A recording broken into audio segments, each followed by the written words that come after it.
Auto connect. Sweet. Oh, it's on the finals from the last Yeah, time. it's literally from Yeah. the very last time we turned. Anybody play Funny?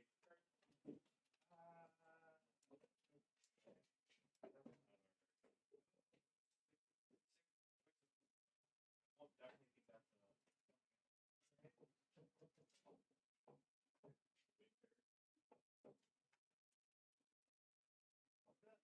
Sorry. Hey everybody, welcome to the Nerd Gaming Feature Match area. If you didn't hear, we're streaming live in 2 places, both on the Nerd Rage Gaming YouTube channel and twitch.tv/NRG Store. The separate channel that we series channel is NRG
Welcome back, everybody. We are finally live again in the NRG store with a brand new setup. If you aren't local, we've been going through a store renovation, and so stream has been offline while we've been getting that sorted out, and we are finally back.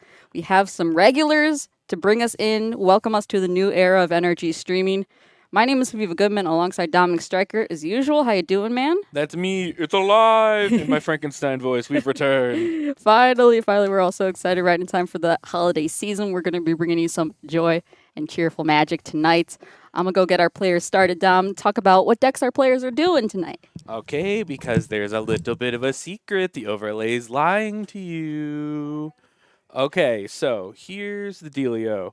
We have May on the right side. We've known May as our Merfolk Queen for a long time until they printed this card, Abhorrent Oculus. May became the Eyeball Queen, and May has not looked back. Oh my god, Jack's playing green. Jack, on the left, you've lied to the folks at home. What's he playing? He is not playing Goblins. He is playing Primal Prayers Storm. He's been calling it Primal Storm. Primal Storm. Okay, I'll update the overlay. So, Primal Prayers is the fixed Allurant. If, for folks remember, MH3 has a cycle of enchantments that are kind of updated versions of old school cards that bring them into the modern era. So you can see Jack here using Shardless Agent into Utopia Sprawl. You're going to be putting it on this Stomping Ground. And Jack's goal overall is to find the card Primal Prayers that gives you energy, and then you can pay energy to cast your spells instead of actually casting them. Okay. So Jack's going to use this vast amount of value from the cards in his deck, things like the Shardless Agent and so forth, right, to gain as many free cards, free casts. And then there's a single goblin. So Jack's not lying to the folks that there's a goblin bushwhacker hiding somewhere in here that after he gets as many creatures as possible, he's going to whack them. Okay, so he is still intending to do combat damage. Just the one. Just the ones. and you can see in his hand he has the card Guide of Souls. So Guide of Souls works really well with your Primal Prayers because it'll net you an energy each time that a creature enters the battlefield, which will allow you to just keep playing and keep playing and keep playing if you are getting new creatures, but also if you find something. The Shrieking Drake, it's a 1-mana blue creature that enters a battlefield, you return a creature to your hand. Okay. You can use it alongside your Guide of Souls to gain infinite life because it picks itself up and gains an energy each time. All right, there's the namesake card from Jack's new deck. May's going to take a read at it. I threw it up on the screen earlier. I'll put it up once more in case you missed it. She's going to force a negation it. The classic blue let's player. Get that. Yeah, I don't know what it does. I mean, now I do, and it's scary enough. The amount of players who I've seen go up against, like a card like Primal Prayers, right? Where they start reading, and then halfway through reading, they put their counterspell on the table. They're like, I'll read the rest of that later. I've definitely done that before.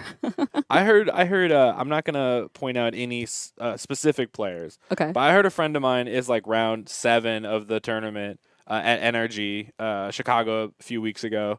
And there's a card on the stack, and he goes, too many words, subtlety. Okay, yeah, you gotta do what you gotta do. Mood, yeah. So May playing our classic Dimir Oculus, Dimir Eyeball, Dimir Unearth, whatever feels best for people. Abhorrent. I always spell it wrong. I do too, and I play this card on the regular. And here's May just paying 6 mana and slamming Harbinger of the Seas, which not only is going to ruin Jack's mana, but his land is no longer forest, and both of his Utopia Sprawls fall off. They do fall off, yeah. I don't know if they know that. Oh, they're gone. They're in the graveyard already. Oh, those are just his lands. Sorry. I thought they were enchanting. The way he's got them stacked there. Oh, this is Jack's Harbinger now. He's going to try to trade it with his Volatile Storm Drake. This was one of the tech during the Nadu era to do well in the mirrors. If you're familiar with Commander, it's a spin-off of a Gilded Drake. Right? I think I may have misspoke earlier. Not all of the fixed cards are enchantments. This one is a creature alongside things like Chthonian Nightmare, Primal Prayers, and Friends. This one is the blue one. And Friends. And Friends is because I couldn't tell you which one the white one is. Which? Oh, it's on an adventure. We have an energy token. Theo's token is energy. Oh, that's right. But we've got Raja here to giving the early energy. Sure. All right, we've got Psychic Frog, another very strong card out of the Oculus deck. It's also in our backup match as well. May will swing in to bring Jack down to 11. May is at 14.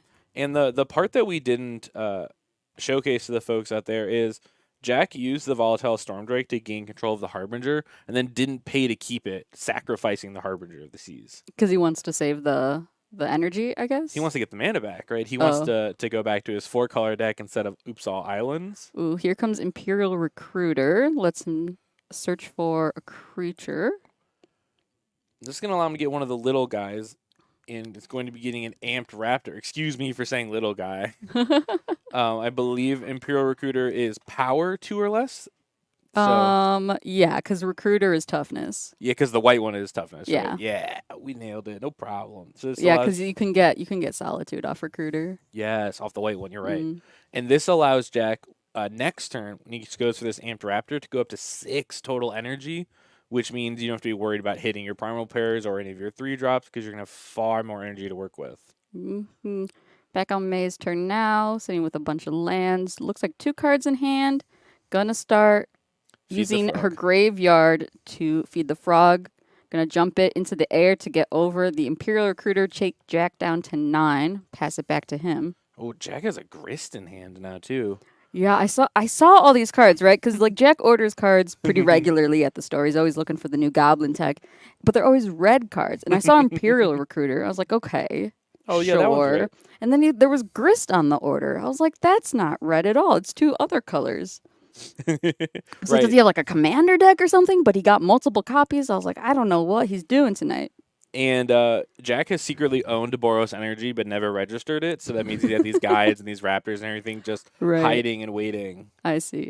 Yeah, we usually see Amped Raptor in a much different shell than this one. Mm-hmm. Still a very strong card, though. Jack will go to combat. May will cast an Orcish Bowmaster, block accordingly. Oh, goodness. Save herself a bunch of life and take out Jack's attackers as well. That's one of the things I didn't realize about kind of this battlefield that Jack was amassing is that so many of them have trouble with this Bowmaster. Ooh, second mana Grist. The Hunger Tide will come down and go to the graveyard in the face of a counter spell.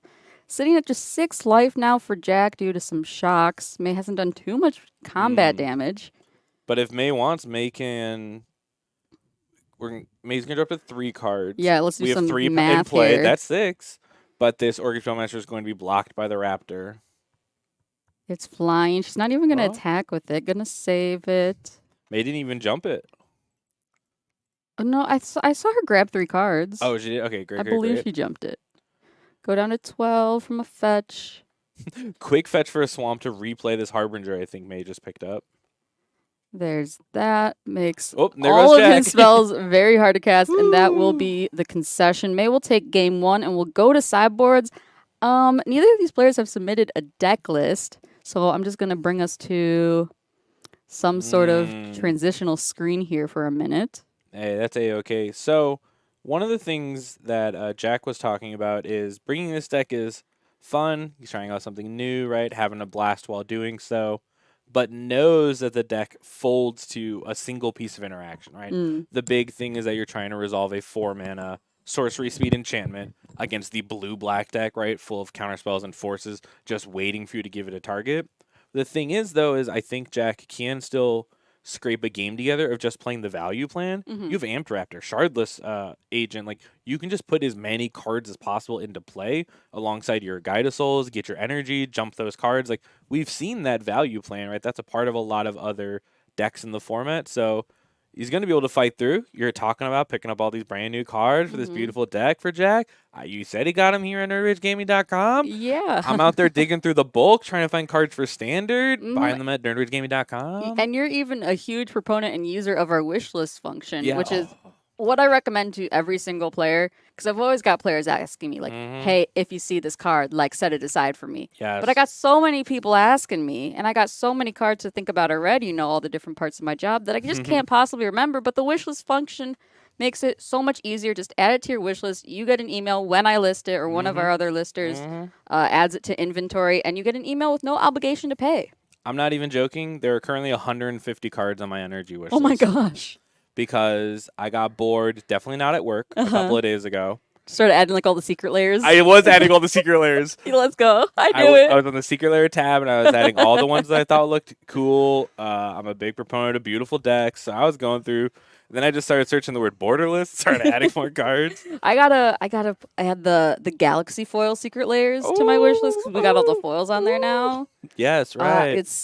We actually had them in a few months back, and I didn't pick them up then. But I just been staring. When at would you ever play Fabled Passage?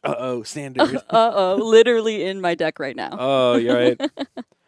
Dude, that's what made me want to play Angels, because there's all these beautiful borderless Angels in Standard now, and they have mana foils. Yes. And my friend opened an Exemplar of Light mana foil, and I straight up wanted to give him $50, like right there. I was like, I need this card right now. And a lot of them are the really cool Zendikar art style Angels where they have the halo over their eyes. Oh, yeah. It's like the coolest look. I didn't notice that. Yeah, I think it's specific to the Zendikar Angels, as that's like where they put their halo, but it makes them look like total BAs, if I'm being honest. I was going to say, oh my goodness, we're back to the action down here. Sorry, we're getting so excited. They put Youthful Valkyrie in Standard, folks. Oh, I couldn't believe it. They put Giada back in. She's put back. Inspiring Overseer. We've got Sarah Paragon, Lyra got printed.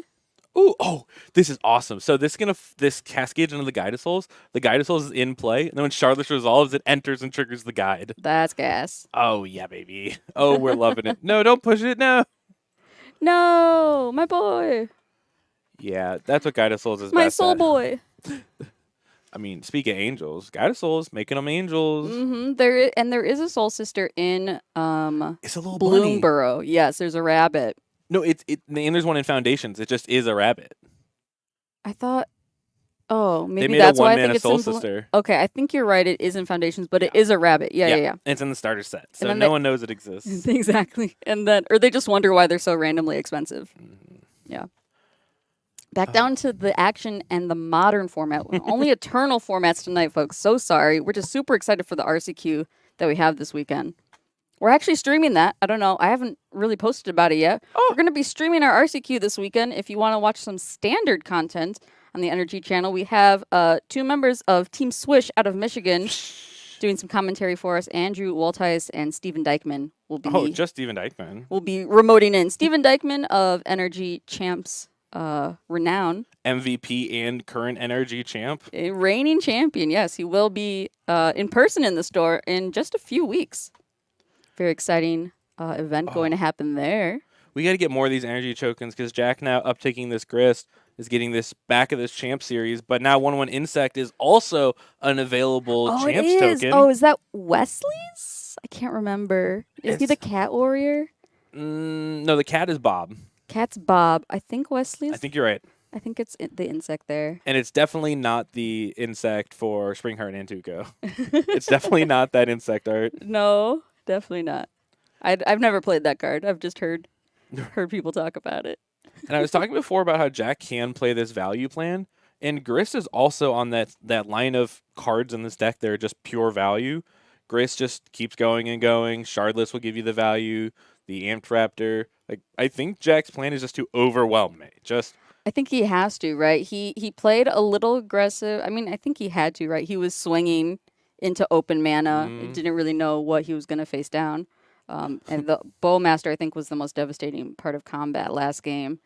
Yeah. This one, again, like last game, very worried about Jack's damage to his own life total. The mana base. Man, he's at 10 already. I don't think May's done anything really except just kind of sit there and let him hurt himself. Yeah, May did push the guide, which I think is a really important part of this problem that Jack's having, right? That would have helped a lot with the life, yeah. And then May has triple cantripped since then and just let Jack do the rest of the work. Utopia Sprawl will, I don't know, fix the mana a little bit. Once they're shocked, they're shocked. Once they're shocked, they're shocked. But this did allow at least Jack to get a little bit of a mana discount on the shard list, right? Utopia Sprawl makes some mana, and we were able to put out an untapped land for Jack. All right. Are we getting Bowmastered again? And you can do a lot of trading here. Oh, man. Do you think he changes his combat at all, knowing that he got by the Bowmaster last time? It's hard because everything Jack has is so teeny tiny. Yeah, I think we're just looking at kind of a bad matchup at this point. May has all the answers to the things Jack is trying to do. Yeah, there's Veil of Summer, but Veil is maybe one of the worst cards against Bowmaster specifically because you then draw a card which then re-triggers the Bowmaster. Oh gosh, I didn't think about that at all. Yeah, so Jack trying to save a little, but then taking a little, and then May able to block with the Bowmaster still. Mm-hmm. He is growing his graveyard, and as both of us do, we love a good Grist ult. I don't know if we're gonna get there though.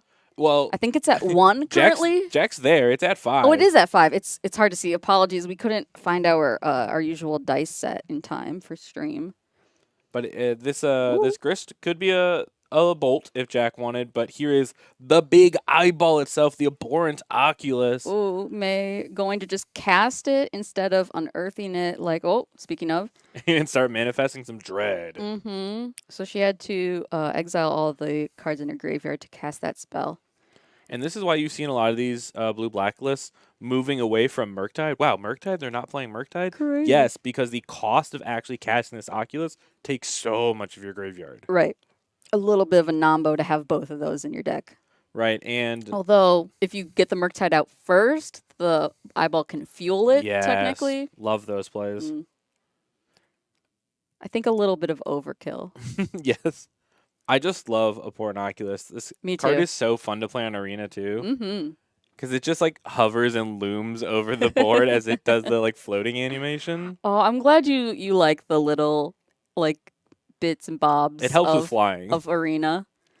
I really appreciate all the effort that go into the animations and stuff. And I remember one of the commentators we had on really hates the laugh that Brazen Borrower does. Yeah. Yeah. I like that it does a little, like, shadow. No! This is the first time we've hit a Primal Prayers off the Amped Raptor, but this is our first chunk of energy for Jack. Oh, man. So, not that big, like, collection that he had from the last game, but just the 2 from the Raptor this time. Right. I think, is that the only... I guess he could have hit another Grist as well. It's a lot of cards he could have hit that would have successfully been cast there. And now May's slowly running out of cards. Mm-hmm. The eyeball has been answered, but the 2/2, this Manifest Dread, can still trade for any of the cards Jack has in play if May feels the want or the need, but May is on the offensive trying to take care of this Grist. Yeah, her life total waning a little bit as well. Currently tied at 10 all. And the board slightly at parity, depending on what May can do on her upcoming turn. Ooh, It's the Harbinger. that's a good one. That's a great one. We got 2 2/2s versus 2 2/2s, but one of these players has lost their whole mana base. Right. Yeah. Does he run basics in his deck? I mean, he shocked himself down to 10 on turn 4. Do you think? Yeah. Oh, man. Mills over another Veil of Summer with Grist. It's just going to pass it back to Shardless and Insect versus May's 2/2s. Yeah, May's not interested in swinging with this Harbinger, but this manifests a free 2/2. Yeah. Face down counterspell. Wow. That's- This is going to be the top deck war, I think, in the truest sense of the first person to draw, like, actual gas, as Jack uses the Grist and the Insect to take down the Harbinger, and the only thing remaining is this lone 2/2 Shardless. Mm-hmm. So Jack a little bit ahead at this point. Gonna cast Satoru? Satoru. The Infiltrator and a Johnny? What Jack, where did these come from? They came from nerdragegaming.com. Right, but I didn't even know he had cards in hand, let alone these two monsters. Satoru, to put it simply, if a card enters and you did not cast it, you get to draw a card if there was no mana spent, right? So this allows Jack, say when he's going wild with those Primal Prayers, to start netting cards, right? Actually drawing up from doing so.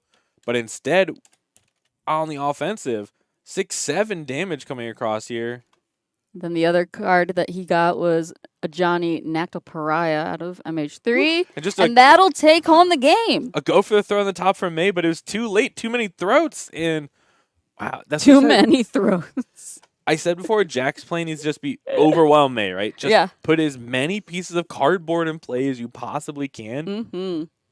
Jack did exactly that. Used the Grist to take down the one relevant threat that May put in play in the form of that Abhorrent Oculus. And took it down of sheer overwhelm when I thought he was out of the game. Slammed 2 mythic rares from the past 6 months, and then here we are. What is this, limited? You slam a mythic and you win the game? It's crazy. I mean, technically that's true of all constructed. I would hope, yes, that, Sholdred's a mythic. Ooh, let me think of some other good mythics. Valgavoth, I think, is a mythic right now. Gotta be. Atraxa. Oh, yeah. Yeah. Oh, yeah. Some pretty hard hitting stuff out I like there. putting all three of those cards into play. So these players shuffling up. We're in a game number 3. What's going to be, I think, the hardest thing for Jack, the quote-unquote hero, this fun deck, right, is that May is going to be a counterspell deck on the play. She's going to be able to get that mana up and hold it up until before Jack can really get anything going. He can, what is it, Utopia Sprawl on turn 1, but she could even have interaction for that. I don't know if she runs like Spell Snare.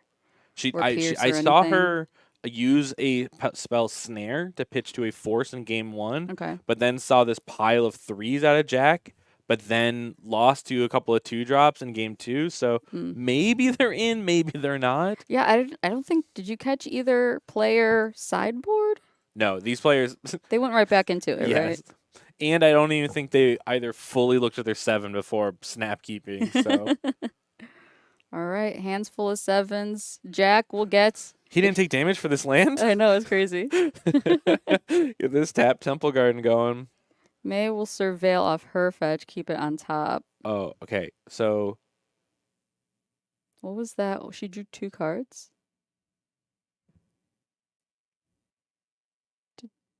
Did you? Yeah? Okay. I don't know how to. I'm going to stop him. Okay.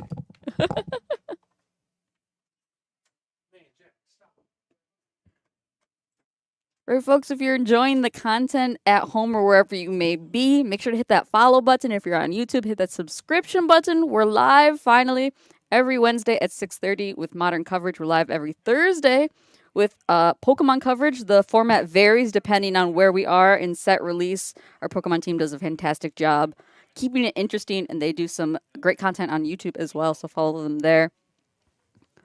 All right, what happened out there? There was a consider, we just didn't see it. So it Oh, okay. Cool. Wonderful. All right, back into the action here. There was a consider. I missed it.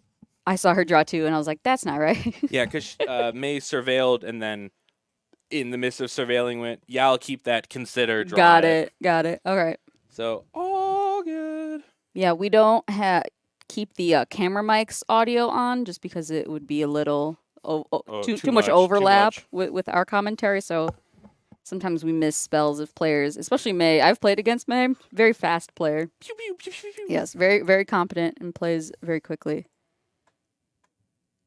She 2-card comboed me in pre-release. Oh, you fell victim to the 2-card combo pre-release. Yeah, the $30 mythic. Yeah. Speaking of. What is it? It's Blood Vial Conveyor Belts, I think. I think none of those words are correct. Bloodline Conveyor, I think, maybe. Chat, help me out. Anyone? It's the 5-mana flying vampire that is exquisite blood, right? Yeah. Whenever you gain life, whenever they lose life, you yeah. gain. It's the hard part. That part's the one that's always been expensive, dollar-wise, out of those combos. Yeah, and then she had the 3-drop Blood Witch. the opposite. Yeah. Yeah. So when you gain, they lose. And then just smacked me for some combat damage, and I died. Oops. It also flies and has Death Touch, so that's fun. It's just like a 5/5. That same deck was played by NRG series alum Jesse Robkin on the Tulare Community College Shuffle Up and Play. Oh, yeah? They did a Foundations episode, and she played like the Black-White Life Gain combo. That's awesome. Yeah. Yeah, I've been taking a look at it because it's, I think, the most playable version of Angels. Because Angels itself is not playable, I found, without Bishop of Wings and Righteous Valkyrie. There is some life game, but yeah, retooling that, I think, into that infinite combo will be the best thing here. Amped Raptor gonna hit in a Johnny with one already on the field. This is kind of a free 2-1 if Jack wants it, right? So it's up to May. May is going to She's gonna kill it. Ooh, and he finally has the veil, but she's got the force. Force pitch eyeball. Pitching an eyeball. Oh, Lord. So Jack loses both, I assume? Or no? And now resolves the Cascade into 1, so now he'll have an untapped Ajani and a 2-1. Oh, boy. No. It doesn't seem like too bad a situation, even though I feel like May sort of won the stack war. Lots of Yes. Jack does have three 2-1s and a Johnny. Specifically, a thing I was wondering about a Johnny for Jack is how few red cards he has. mm-hmm. But it's just here along its favorite red card in Amped Raptor, so Right, because there's I forget is it the backside that cares if you have like a red yes. permanent? The 0 on a Johnny always makes a 2-1, and if you have red permanent, it throws the damage. Got it. So it's still a good value card just pumping out 2-1s, Mm-hmm. but the red card is where the huge value comes from. So that's why it and Goblin Bombardment have been best friends in the Boros energy decks. Right. But Jack's able to get his value here, and May- speaking of value, Yeah, May pitched an Oculus to cast her Force Negation, but she had another one in hand. Gonna not delve, but exile. yeah. 6 cards from her graveyard. First time she's been lower in life total than Jack in this series, except for when she scooped last game. This Abhorrent Oculus basically does just have Delve 6. You just can't pay mana for it, right? Yeah, and it doesn't trigger like I don't know if there's cards that specifically say when you delve, you know. Right. And now, and I think maybe it was slightly telegraphed that May had this Abhorrent Oculus because the force on the Veil of Summer wasn't that needed, right? Jack would have gained kind of minimal value, but May still cashed in an Oculus to do so, which maybe was a loud telegraph of, oh, there's going to be a second one in hand. Sure. Jack trying to figure out his mana here with all these different shocks. You got to make sure that you leave up the correct kinds of mana. We'll go to combat with a raptor and a cat. Oculus will block the raptor, and a couple points of damage will go through to bring May down to 10 to Jack's 15. Right. Back on her turn. May has drawn Psychic Frog, Ooh. what really I feel like used to be the lead singer of these Dimir decks, and don't get me wrong, it is, but the popularity of unearthing the eyeball feels like it took priority over just how busted Psychic Frog is. It's pretty quick dopamine, right? It's just like the more fun play in my mind. It's so fun. Anyways, I have a order of 4 helping hands I need to pick up. Oh yeah, totally. I got you. Great. Let me call over. This isn't a joke. I'll put it on the what's it? The tube that the banks have. I'll put it through the pneumatic tube. Your order, Great. yeah. We'll ship it over here. This isn't even a joke. My pickup is 4 helping hands and 3 blue-white verges. One of the standard players just has that deck too. If you want to Yeah. borrow it for like this Friday. Oh. Yeah.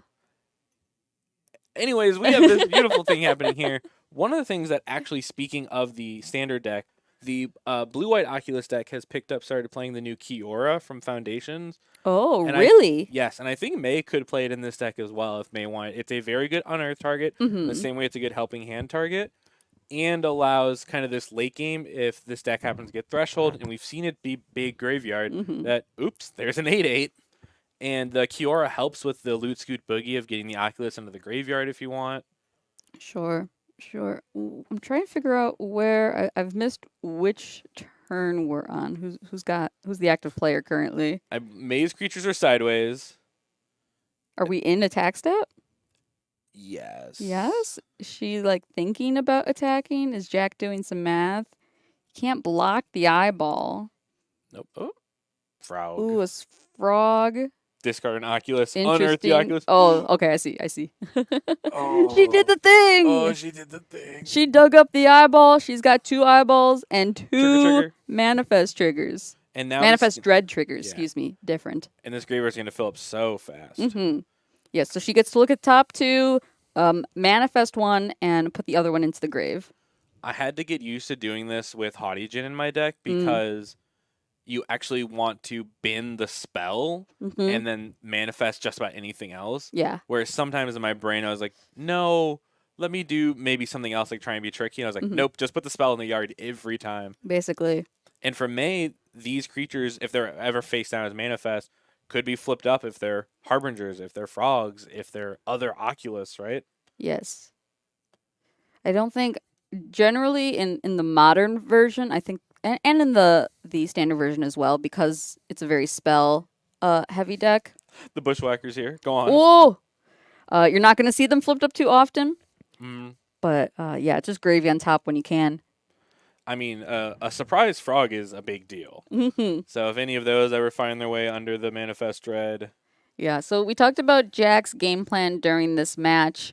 He needs to be able to go wide and overwhelm May, which he did successfully in game 2. But this game, she has turned the tide on him and done the same, going wide with her 2 eyeballs. She has Frog. lethal in play. She Yes, just needs to make she's- sure she doesn't die. Yes, that's exactly what's happening currently. She's going to block as conservatively as possible. Right, because these 2 eyeballs alone are the kill condition. Indeed, but Jack does have some open mana. Uh-oh. I don't think he's one to Hollywood too often. I don't know. I think we've gone a little hollow. Yeah. Oh. All right. The Harbinger was sneaky hiding out, but the quick Oculus into untap Frog discard unearth Oculus. You go from we're having a long game to this game is over. Yeah, absolutely. Well, May will take care of Jack's new deck. Maybe we'll see that around again, or maybe we'll switch back to Goblins. But in the meantime, we're going to switch into our backup match where we've got Mike and Rich playing some Prowess versus Death and Taxes. He said he was playing Prowess. I think I see a little bit of what we just saw in our last match, although he does have a Murktide out. Big Murktide, right? This is an important piece of this. Get life totals updated here. It's 8 to 20 in favor of Rich. There's a big Oculus, but Rich has a Rest in Peace in play, so I wonder if that Rest in Peace came after the big Murktide. Or, yeah, it must have. And Mike here has an important Oculus in hand, so full in on all of the creatures, not just Eyeball or Murktide, but both for Mike. Indeed. We'll go to combat with a 5-countered Murktide to finally do some damage to Rich, although I assume he's gained some life at some point in this game, down to 12. And no block with this White Orchid because Mike is at 8, so Rich is not that far away from applying full lethal. He also has a Thalia out in play, which seems insane against Mike's kind of deck. Against any deck or goes, I'm just going to cast so many 1s and 2s. You're like, those are 2s and 3s now. Right. I was actually seeing in Pioneer, Selesnya Company is super popular right now, but they, are playing Collected Company and also Thalias. Yeah. And I don't understand how that is a thing. Because that deck is just designed to get a 2-mana discount on double 3-drop as much as you possibly can. Right. And if you have your Thalia, and it's still just a 1-mana discount on double 3-drop. But also when Thalia is good, people trying to kill your Thalia. Right. Then they kill it and you go, thank you so much, Collected Company. All right, pretty busy field here. Both players have couple of cards in hand. Mike will go to combat, swing in with the Murktide and the Frog. Has not jumped the Frog. Cannot Rest in Peace in play, so there's not going to be any fuel for this Frog. Oh, they're all sideways. I see. Yeah, but Mike can at least pitch cards from the hand, like this Oculus that is, I think, actual impossible with the Rest in Peace in play. Won't be able to pay the quote-unquote delve. But will pump the Frog to win the combat against the Thalia, which seems great. for him. Seems great. Yeah. But Rich does have this Giver of Runes, so can now give the Thalia protection. Yeah, so at the very least, his Thalia will survive. Or not. He's protecting something else. He blocked with the White Orchid on the Murktide, I Got think. it. Because Rich looks to be taking no damage now. All right. Cool. Life total still 8 to 12. I'm going to go check which game they're in. Lovely. Good question. So Mike's remaining hands is Dark Slick, Unearth. Whoopsie. Oopsie. Great. Thank you both. So we're on game number 2. Game 1 was won by Mike. Is that correct? Yes. Perfect. So what's very important, I'm trying to say it too loud, but Mike's hand is awful. Oh, yeah, we're a little bit closer to the players than we were before. Mike here, the Dark Slick Shore and an Unearth, right? So 2 cards that are basically blanks, but read, put a +1/+1 counter on my Psychic Frog. And Rich going to continue to apply pressure, especially now that the flyer is out of the way. For sure. And Orcish Bowmaster, much to my chagrin, does not have reach. It feels like it should. It feels like it should. Archer should have reach. Archer should have reached. IMO. Back I to am Mike's Micho. turn. Looks like he drew a Sink into Stupor. I don't know if I'm right. Rich, I hope you have an Aven Interrupter, because this Murktide's going to come swing in for a lot. But you have 3 mana on Aven Interrupter is like Elite Spellbinder? What? I always compare it to Reprieve, because it takes a card on the stack and puts that card into plot, and then says that they have to pay 2 to cast it from being plotted. Got it. Let me throw that up here. I'm hoping, because there's a lot of damage coming Rich's way, no flyers to stop that damage, but a Precurious 3 mana untap. So That's my spidey senses. He's also got an Aganjo in play, which means he doesn't have. Probably not holding that up. Right. This Thalia's gonna get in front of the frog bus again. Very interestingly, Different Thalia art this time. right. Not really that interested in trading off the Skyclave. I don't know how important it'd be if Mike gets a 2/2, but every little bit matters because this game's pretty scrappy. Get in close here for sure. It does look like Mike drew a flip card. It is, in fact, that sink into stupor. So Mike can kind of navigate this game however feels right, which might just be get in with this Murktide, make sure you can't do anything, and get in with this Murktide one more time. Yeah, hold up some interaction. And the White Orchid isn't quite enough. Oh my goodness. He's got Bingo! it. Wow. Oh, yeah. He has the Aven interrupter. He called it. Mike is close to being dead, so I recommend doing something. Because this interrupter plus the White Orchid plus giving the giver protection from black to either the two ground creatures is lethal. Mm-hmm. So this is resolved, which is fine. He can bounce something with the sink. Right. I But wonder if you bounce the frog no. or bounce the Skyclave and then you get a blocker and loses an attacker. But there's the giver, so whatever Mike tries to bounce will just be given protection from blue. Yikes. And then he can't block it with his blue creatures anyway, which he has none. He has 2 black creatures. Right. Another so Skyclave. Uh-oh. if Rich plays his cards right, it's not a lethal attack, but it's a pretty darn close to lethal attack. He's got so many creatures. Thalia attacks. It's not going to matter, but there is Thalia attacks. There is Thalia. I can see Mike's hand and it won't matter, but there is Thalia attacks. Yeah, Rich ain't letting nothing fly. Not With the Skyclave trigger on the stack, he targets it. Rich will not protect it with the giver. He returned the spell. So You return the Skyclave spell. Oh, never so you can't died. even give it. Excuse me. Right. I forget how that works. Yes. But now he's dead. Yeah, very dead. Because this giver can give protection to the Skyclave or the Thalia, and then lethal damage incoming. Mm-hmm. He's got flyers. Yeah, the Aven Interrupter and the White Orchid together. Are both 2 damage, I believe. I think the White Orchid's a 3. That card's cracked. Yeah. Oh, it is a 2. It is a 2. Is it 2? But I think this so, is because exactly if it's 6. D&T, he can grab it with the recruiter. Oh, yeah. Oh, no. That's toughness. Both All right. Both are true. Both are true. We're going to game 3, folks. Yeah, Rich really... I mean, we came in pretty late in this game. Mm. But having Thalia, rest in peace. When the Thalia was answered, another Thalia, plus a flash piece like Aven Interrupter. Rich does not play decks without a knowledge of what's going on around, kind of in the store or in the format. Yeah, he plays every week. And folks love this frog deck, which we should also maybe update the name for Mike on there. Sure. But I mean, this store is typically 4, 5 frog players a week. It's I think the only deck that's really ever here in multiples. I would say so. I guess like energy. We have one Boros energy player. Is it just Clark? It's just Clark. That's so funny. Technically myself and David also play it, but I saw, I forget which player it was, but had like some Moto challenge that he won. it's bad. It was It's like so bad. every single matchup in Swiss except for one was I energy. think it was Canister. That sounds right. But there's a lot of it's pretty bad on Moto. It's pretty bad. Yeah, but fortunately we've got a very diverse game. Yes. Our players play to win, but play what they want to win. That's Yeah. what I would say about the NRG.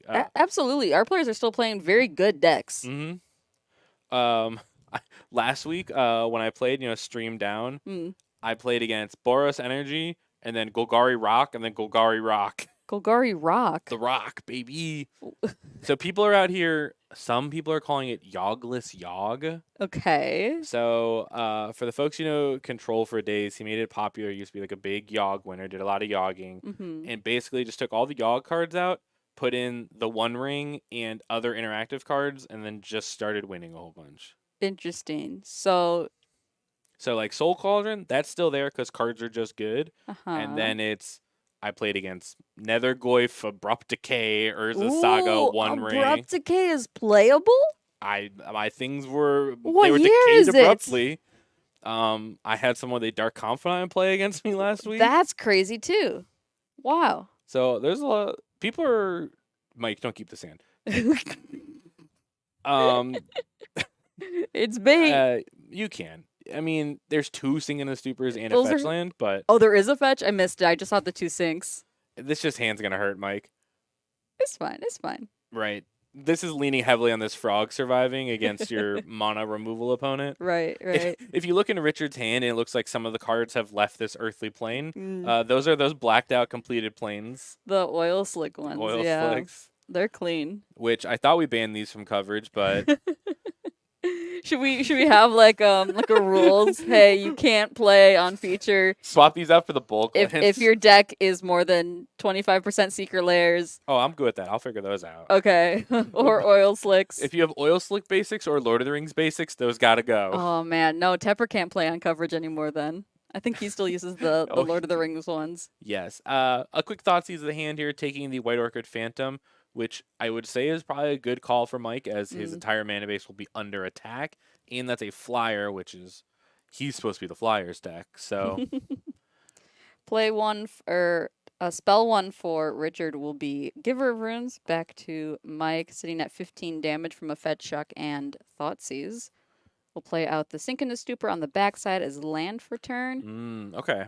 So can't play the Frog on turn 2. Does have a Force and Negation and blue spells if he wants to interact. And a Thought Scour. Just Mike would have to lose kind of one of these important cards in hands to force, but that's not a forcible card. And you better Thought Scour now. Thalia on the stack from Rich. Thought Scour. Before it lands, we'll hit Abhorrent Oculus and a land. Uh-oh. Uh-oh. A land he desperately needs. And then Mike drew Counterspell off that, which is Ooh. currently uncastable thanks to Thalia attacks. And Mike needs to play this flipped sync to even just have a spell available and has to pay 3. Yeah, his force isn't even free anymore. Oh, No, goodness. You're right. It costs 1 to force now.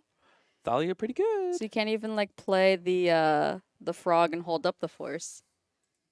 No, Mike can. If he can pay. Yeah. I forgot it's like a Maria's Call. Oh. That's the only bolt land I've ever played. Shoot the Sheriff kills the Giver of Runes. So important that Giver of Runes is not Mother of Runes. There's 2 differences. Giver can't target itself, and then Giver says colorless. You can. So Giver got a slight upgrade and a downgrade all at the same time. It's really great against the Karnstruck tokens. I think it's Ooh. its highest use case, especially like in the mirror of Hammer mirrors. The colorless becomes super relevant. But be so careful. Don't make your hammers fall off. Oh, great point. Archon of Emeria. You were talking earlier about the power of the Selesnya Company deck and Pioneer. Both these cards in play are big parts of that. The Archon of Emeria and Thalia really going to tax this blue deck. Get that up on screen for players unfamiliar. Now, this Archon also is good for Mike because you know that your counterspell is just going to counter the thing. But making the blue player play on the 1 spell per turn sort of cadence is not always great. But here's the big old Murktide. Yeah, Murktide getting cast for 2. Very importantly, though, its mana value is higher than 4, which means it cannot get Skyclave apparitioned. Right. This thing is huge when you're doing your Skyclave math. And we haven't seen any hard removal out of Rich. I mean, people have poo-pooed it, but if there's a Path to Exile, like now would be the time to have one. What's wrong with Path to Exile? It hasn't been played in years. Well, yeah, why not? I don't know. So we specifically have only seen Path out of Adam playing Burn, because that deck doesn't care if you get lands, it just needs to get something out of the way. Right, it doesn't want you to gain life. Or you can't play swords. Yeah, you can't play swords, Sorry, but the same thing, me. right? And for Rich, I wonder if there might be kind of the same thought, specifically for a card like Murktide, that you need a real answer because your Skyclaves aren't going to do it. Also wish Rich was playing Collector Company. I love that card. I love that card so much. And you got the new Scooby-Doo ones, right? I do. I call them the Scooby-Doo ones because it looks like a team-up card, Well, right? that's the whole point, right? It's definitely And meant to look like it. From Duskmorn, it's a special guest Duskmorn printing, and so they're like in the haunted house, and it just feels like, And it's got that green light on it. Yeah. It's wonderful. If only I enjoyed playing Pioneer. Tyvar is Fred. Tyvar is Fred? Tyvar is Fred. Fred Jones? That's Tyvar. Fatal Okay. Push incoming. I absolutely agree. Zamone is Velma. was gonna say, Tyvar's got himbo energy. Yes. Well, the person who writes the story specifically says that Tyvar is a himbo. Like that is how they are written. I think there's a couple flavor text cards, if I remember, that illustrate that pretty well. He just liked to punch. Mm. Mike, doing the best, has not drawn any lands, but got to at least Fatal Push this Thalia, and Big Murktide incoming, White Orchid under the bus, and Ephemerated. All right, so Rich gets a free block. And gets to blow up one of these Sinking of the Stupor lands, Indeed. whatever the backside is. Mike will Stuporous use Springs. the mana, float the mana at least, Okay, yeah, Mike going and after then the just unturned. resolve. What's the land destruction effect? Is it like a Field of Ruin? Yeah, so Mike here is going to get this basic, Okay. but this is kind of one of my favorite tricks in Magic where the Murktide has been blocked, but then Rich got to do something to gain some advantage from it. Mhm. So both got to absorb these 6 damage while ephemerating this White Orchid. And now come Rich's upkeep, he'll be able to do it again and hit the Yes. other Flip Spring. Rebound. Very, very strong. Yeah, Mike, I think, is really feeling the lack of lands at this point. Mhm. Thalia slowed him down a bit. Just missing the land drops, having them come in tapped, made him struggle as well. Rich pushing the advantage. Still sitting at 20 to Mike's 10. Will turn everything sideways. Mike did not go get a land. We have the only 2 basics in play, I guess. Oh, my God. Uh-oh. Oh. This is one of the powers of White Orchid is once your opponent runs out of Only things to got find. 2 basics? 2 basics. That's crazy. And Rich has this flying force. Murktide's here on blocking duty. Psychic Frog, I guess, also on blocking duty now. Oh my gosh. I can't believe he's stuck on 2 lands. Gonna jump the frog to grow the the Murktide. Okay, I like it. I dig it. Okay. I was thinking about doing that on blocks. And but then is gonna attack? And he's got the path. it is Path. I told you need Path for Murktide. Oh And my Rich got Path gosh. for Murktide. You can't. You already cast a spell this turn. Oh my goodness. That's the power of Archon. That sucks. Is once someone casts a spell, you know that yours is resolving. 'cause- Right. So it's Oh, good for Mike. I don't think he can come back from that. That's a great sequence for Rich. This frog is going to get fed and jumped. And Mike most likely needs to eat this Archon of Emeria. Yeah, he can do something. Discard. Yep. Yeah. Feed that counterspell to your frog. Gotta grow it a bit. And then jump it. Rich moving to his hand. I wonder if he's got Oh. some action here in Blocking the White combat. Orchid. No, we're gonna proceed through damage. Mike down to Yeah. 4. Rich's hand is Leonin Arbiter and Giver of Runes. Oh, I don't remember what Leonid Arbor. You have to pay 2 to search your library. Okay. pairs- Oh my gosh! So if he draws a fetch land, he has to use all of his remaining mana. Hey, Mike, what did you just draw? That's It's not Bloodstained Mire, is it? Oh, it couldn't be. So, No, this the pairs with, MH3 printing. and this pairs with Rich's the Path Exile that we just said, Mm. as well as the White Orchid and the Field of Ruin effects. Yeah. This is the old school using Leonin Arbiter plus shuffled based land destruction. But Rich bringing it back here in 2024. Gosh, it's almost 2025. But Arbiter's Oh, still gosh. sitting in that chair. Okay, Mike will go to combat and swing with the frog to draw. He's gonna discard the fetch to Mike, you're my hero. grow the frog. I can't believe you're attacking. He drew another counterspell which he can't cast. Plays another frog as blocks. Okay. Frog is blocks. Why did he discard the fetch though? It's a great question. It's a great question. What if the Leonin dies at some point? It just might. Okay, Giver I can't- means he can push damage through next turn. And We'll go to that's- combat with everything else in the meantime. Pitch a counter spell to the new frog. Pitch another counter spell. And then jump one of them. Try to eat the Archon. Jump the untapped one. Leonin still gets through for 2. Oh, Mike, you be playing with fire. I guess that's why he pitched the But the Giver, Mire. the Giver of 'cause Runes he- means lethal in play. Yeah. Gain protection from black. Swing. Swing out. Swing out. You got to draw some cards. Find something. Find a fatal push. Swing with both. The Giver only has 1 power. The Giver only has 1 power. The Giver is summoning sick. So Yes, but if he finds a way to kill the Leonin this turn Right. before it is not summoning sick. She's spitting truth. This is what we're talking about. Swing out. Come on, bud. Mike has He been, had the guts to do it last If we're turn, gonna and be now he won't do it. Mike's been so aggro. Every Oh my god, turn. I thought the camera froze for a second. They're so still. Ooh, that was a big tank. Just passes. And it's the interrupter. You're dead. You're so dead. Ding. Does he have he does have blue card force, Yeah. but that doesn't matter, matter. when Rich has creatures. And not enough cards to feed and jump the frog. Yeah. And here he goes. Oh man, what's on top of the deck? Please, let me see. Let me see. I don't think there was a way for him to get out of that game. I think Rich would have overwhelmed Yeah. him eventually, even if Well- it wasn't this turn. And if Mike found the removal, it would have been interrupted and it would have felt even worse. Right. Well, sheesh. Rich Oh. taking it down with Mhm. mono white Death and Taxes against this Dimir Frog deck. We saw Frog overtake Jack on a 5-color cards he likes Primal Storm. Mhm. And Rich taking it down, I would say, also on kind of a cards I like strat. I saw Rich play Slimes last week, and mono white D&T returns today. Right on. Okay, that'll be both of our matches for round 1 here. I think we're right at the end of round time, so we're just going to head into a quick break, and we'll be right back. See y'all soon. Bye.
Welcome back, folks. We're in round 2 of Wednesday Night Modern here at the lovely and renovated Nerd Rage Gaming storefront. We are back down at the action. Rich is back in the feature match area playing Death and Taxes once more against his last round opponent's son, Luke, who is rocking a prowess deck. I'm going to go get our players started. Yes. So what we got going on here is I went out there to the feature match area, and would you believe it? Tons of those players were highlighted, right? They're all playing other folks. So grabbed down on here, got Rich so he could fully highlight this deck in a full best of 3. And I walked by and I saw Luke flipping through the deck, and I saw cards like Lightning Bolt and Swift Spear, and I went, this sounds like a great front feature. Although he's got Unstable Amulet, which is usually in a Ruby Storm deck. Although it looks like he just binned it to the bottom on a mulligan to 5. Yeah, it makes sense, right? That's kind of his like grindy piece, and you have to get to the grindy stages to use the grindy piece. So I would say pretty intuitively, right, putting the late game card to the bottom, find that later when you need it, but make sure you're all set up to begin. Right, he will go fetch and assumedly shock due to his life total. Gets a good skim look through the deck there for players at home. I believe our boy Rich may have kept a 1-lander. Okay. Or there's a foil field that I'm having trouble spotting, but it is. I've seen the one plane banished into the void, but. All right, Luke found a Stomping Arrow, play out a Swift Spear, play a Bauble, go to combat for 2. And look at the top of Rich's deck, which is a Plains. Oh, well, that fixed that for. There it is, the Plains. And Richard did have an opening hand with Path to Exile, so if this prowess strat gets a little difficult, he's already well set up to take care of it. And here's Luke following it up with a DRC, the Dragon's Rage Channeler. Go to combat for another one, life total 17 all. A little bit of a slow start for a red deck, but a build, a foundational turn. And Luke, we saw the mold of 5 stuck here on a 1-lander, but a handful of burn spells in the form of Lightning Bolt and Slick Shot show off. So it's just up to Luke to find that land to start the fireworks show. Rich plays a Field of Ruin as land for turn. Volatile Fault, is what that is. We'll play Leonid Arbor, which dies to a Galvanic Discharge back on Luke's turn. Trigger. Delirium, Luke. Come on, Luke. Get Delirium. Ooh, does he spot something? A creature? Bingo! Wow. No, the DRC must attack. What's in there? Land. DRC was played last turn and was forced to attack. Yeah, let's go fix that. Go ahead. I got him. I got the folks here. We're going to make sure as Rich here is slamming out for a double play here on this turn number 3. We got it. You heard the words, oh yeah, you're right. The words everyone loves to hear. Slam in for that damage. Rich then passing the turn back. Luke untapping. The big deal here, right, is that Slick Shot hitting the bin allows Luke to really push for damage. And in hand, there is this Lava Dart and a Mutagenic Growth, but there's a Thalia that hits the play for Rich. That's going to make it difficult for Luke to resolve any of these spells stuck on this 1-lander. Indeed, but there's a Phyrexian spell that you can play for free. Plus the Thalia attacks. Trigger. Luke on the hunt maybe for a land. That's what I would keep on top. I would think so, especially with this Thalia. And this allows a Swift Spear to survive the first strike of the Thalia as well, right? Swifty being a 2/3 now. And the Giver summoning 6. Still sick, yeah. Rich willing to trade his cards or trade his life total. Oh, hey, Chatter. If you're looking for deck lists, usually our players submit them through our Discord. A lot of them haven't tonight, but if you want to reach out to them, that would be the place to do it, our Discord, which you can find on our socials. Let me see if I can find that link for y'all. Yeah, we can even flash the Discord information between games as well. Is it this one? There we go. It's in chat now. There's some beautiful emotes in there. Oh, in the Discord channel? Yes. I was thinking of this. I thought you meant the series ones, the new ones we have. All the above can be true. For sure. I know I got to add some new ones for champs, I think.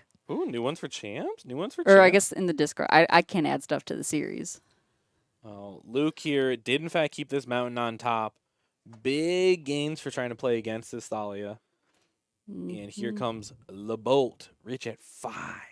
Going down to 2. Just going to send it face. He doesn't have a flyer. But he does have a Path to Exile. He has a path and paying for the tax. Yeah, got to pay for his own Thalia, so that'll cost him 2. Clean up the Dragon's Rage Channeler. But this does convert to mana for Luke. Mm-hmm. And then this Thalia is going to block and then gain protection from the giver. But remember, the Swift Spear has a prowess trigger, so these 2 creatures will bounce off each other. Then Rich going to use the Volatile Fjord on the Stomping Ground, cutting off Luke's access to green, which I think is probably for questing Druid Mutagenic Growth. So I think he'll be okay without this green mana. Wonder if he plays Manamorphose too. I think, okay, there will come a stage in like Magic deck building where we start playing too many of the cards that are free and we start getting ourselves in trouble. I'm talking Mishra's Bauble. I'm talking Manamorphose. I'm talking Gemstone Caverns, right? There's going to come a point where someone's going to get too greedy and break it that we're going to lose so many toys. But if they all replace themselves, then you like start with like a 48 card deck. So it's like, what's the best you could do with finding the goods every time? And maybe that answer is Ruby Storm. Maybe that answer is things we're already playing with, right? right? But I get so worried because there are a lot of cards that are basically free. Lava Dart you in the face. Sacrifice a mountain Lava Dart you in the face. Pew, pew. And that's game 1. Luke will take Rich down in game 1 and we'll move to sideboards. I will say, I haven't seen Luke play before. Stone Cold. And I love a Stone Cold burn player. Yeah. Oh, man. Very, very, has lots of juxtaposition from the way Adam plays Burn. Very emotive, very talkative. Such a silly little guy. Maybe you remember from round 6 of Worlds, Dude. good friend of the show, Adam, talking out loud to his teammate of, "Oh, I just think you're dead here." I just love the whole interaction. That whole match is so great. People being paid $1,000 to commentate, just shutting up so Adam can take the show. Oh, right. And Luke here looking at this beautiful sideboard. We're talking cards like Wild Slash, Harsh Mentor, still hanging out. Pick Your Poison, Blood Moons. Oh, I'm looking for an example deck list we can throw up. I found the Rock. It's just called the Rock. The Rock, baby. Okay, that's a deck. Luke with also some copies of Meltdown in the sideboard, it looks like. I love this is a sideboard where every card has a very specific job of Luke knows what he loses to. Has taken a single, count it, 1 card out of the sideboard that Luke is bringing in here. Yeah, I think he needs you just got to go fast, man. Like, I think Rich, and like we said, like last round, he's got pretty big inevitability Rich is with inevitable. his deck. And Luke just kept a Mold of 5 1-lander. Yeah. And scraped that burn plan out here with this. I love that the lines between prowess and burn have really been blurred. I think specifically due to Slickshot Show-Off just being so much damage. It changes the math a lot. Yeah, these prowess decks just still feel like a burn deck, right? Luke threw the lava darts, threw the lightning bolts, used then DRC Bobble Package to give a big 3/3 flyer. Like, eat your heart out, Goblin Guide, right? This is a DRC.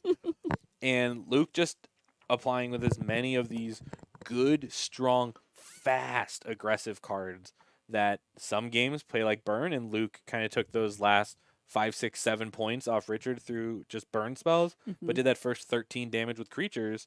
And the burn players always said the best burn spells are the creatures, right? The reason Goblin Guide is there is because they can deal 2, 4, 6, 8 damage during a game.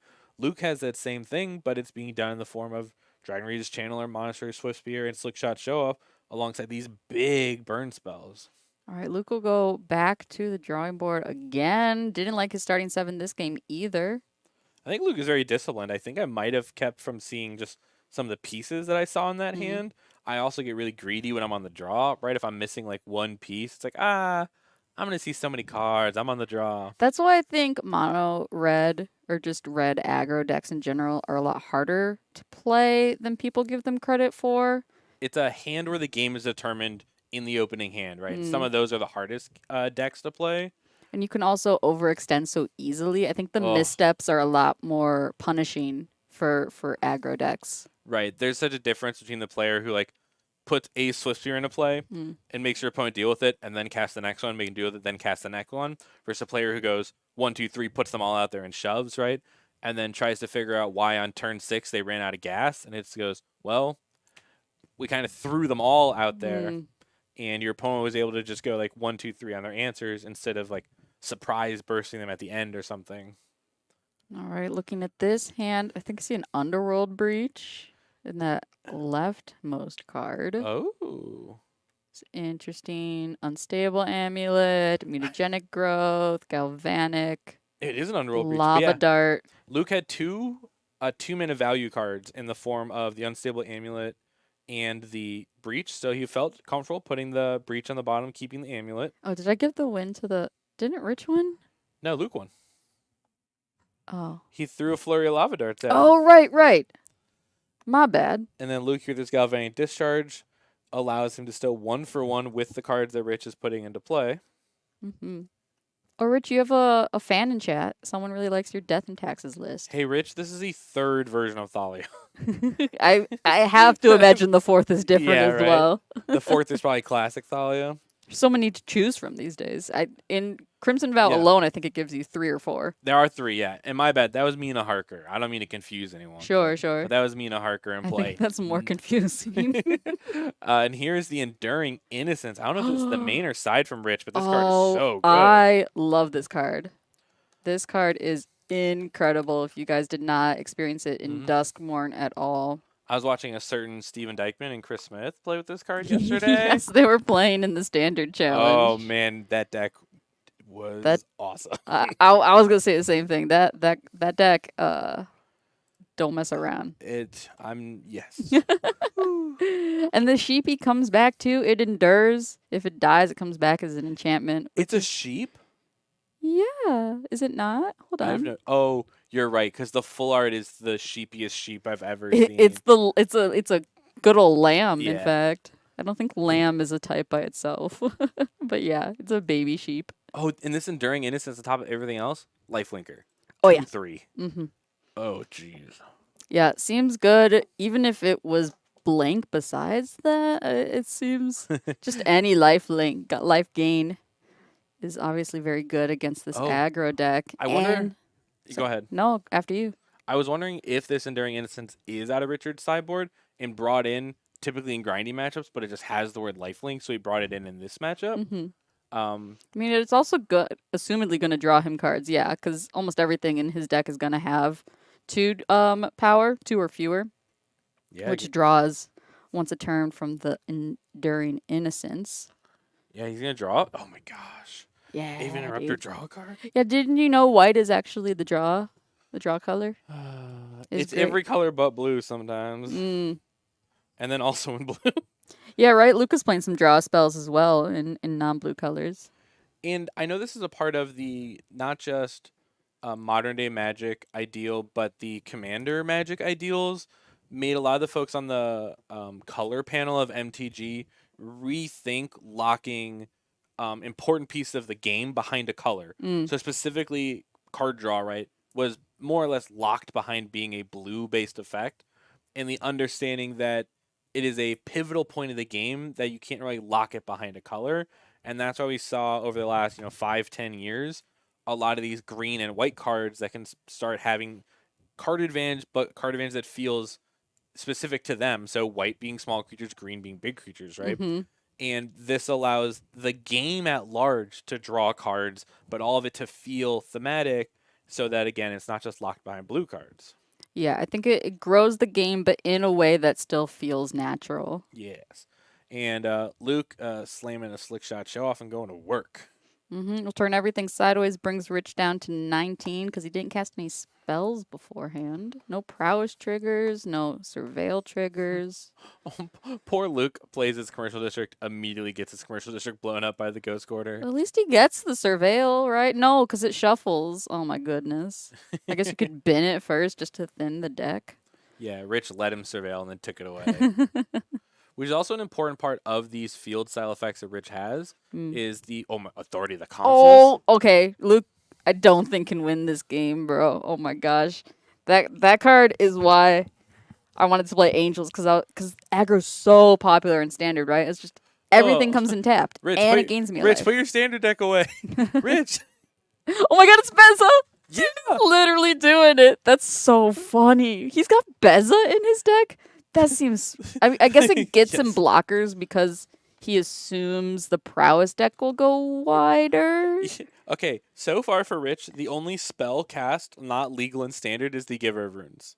Yeah. Oh no, Thalia rotated. Thalia did Okay, rotate. so every card in play is standard legal. Oh, I guess not the Iganjo, if you want to get technical. Yeah, that's why I was saying spell. I was trying to save Oh, I myself see. from the well. Gotcha, Actually. gotcha. But I hate to be a stereotypical Magic player.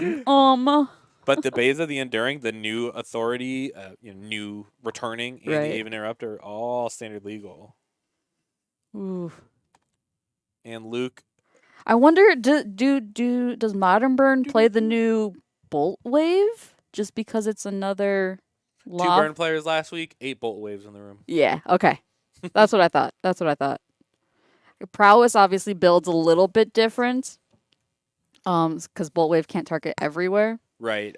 Luke has this tiny little energy package in the form of the Galvanic Discharges and the Amulet. I think are kind of where those slots would be, but this allows them to have kind of a pseudo terminate, a removal spell, as opposed to a 3 to the dome. Right. Enduring Innocence looks like it's now with the other enchantment. Got cleaned up, so the text box still there, but the power and toughness are not. 1 card in hand for Rich as well as Luke. Life totals 10 to 22. But big old Beza. Yeah. Big old 4/5 mama bear. But I think this slick shot getting bigger and bigger. This lava dart being flashed back. Sacrifice a mountain. Grow it a bit. We've got 2 triggers, 3 now. Surveil. A land to the grave is good. Now to combat. Obviously Delirious. We'll swing with everything with 3 triggers. That poor Swift Spear. Because it is a 4/5.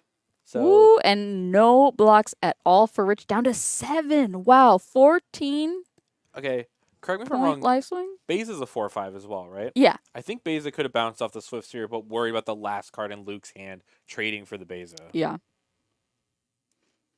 And now Rich's last card is Oh, that's not nearly enough. Oh, but it draws. Oh, that's a big draw. But also, Why do you use 2 white sources? I guess he wants to. What? He's holding up these colorless lands up here. yeah, can Ghost Quarters target a basic? This is very important now. Okay, well, let's see. Ghost Quarter. Because Luke has just these 2 basic mountains, but with the Leonin Arbiter, if Ghost Quarter can take these basics away, then Rich can really mana short Luke. And yep, he's doing it.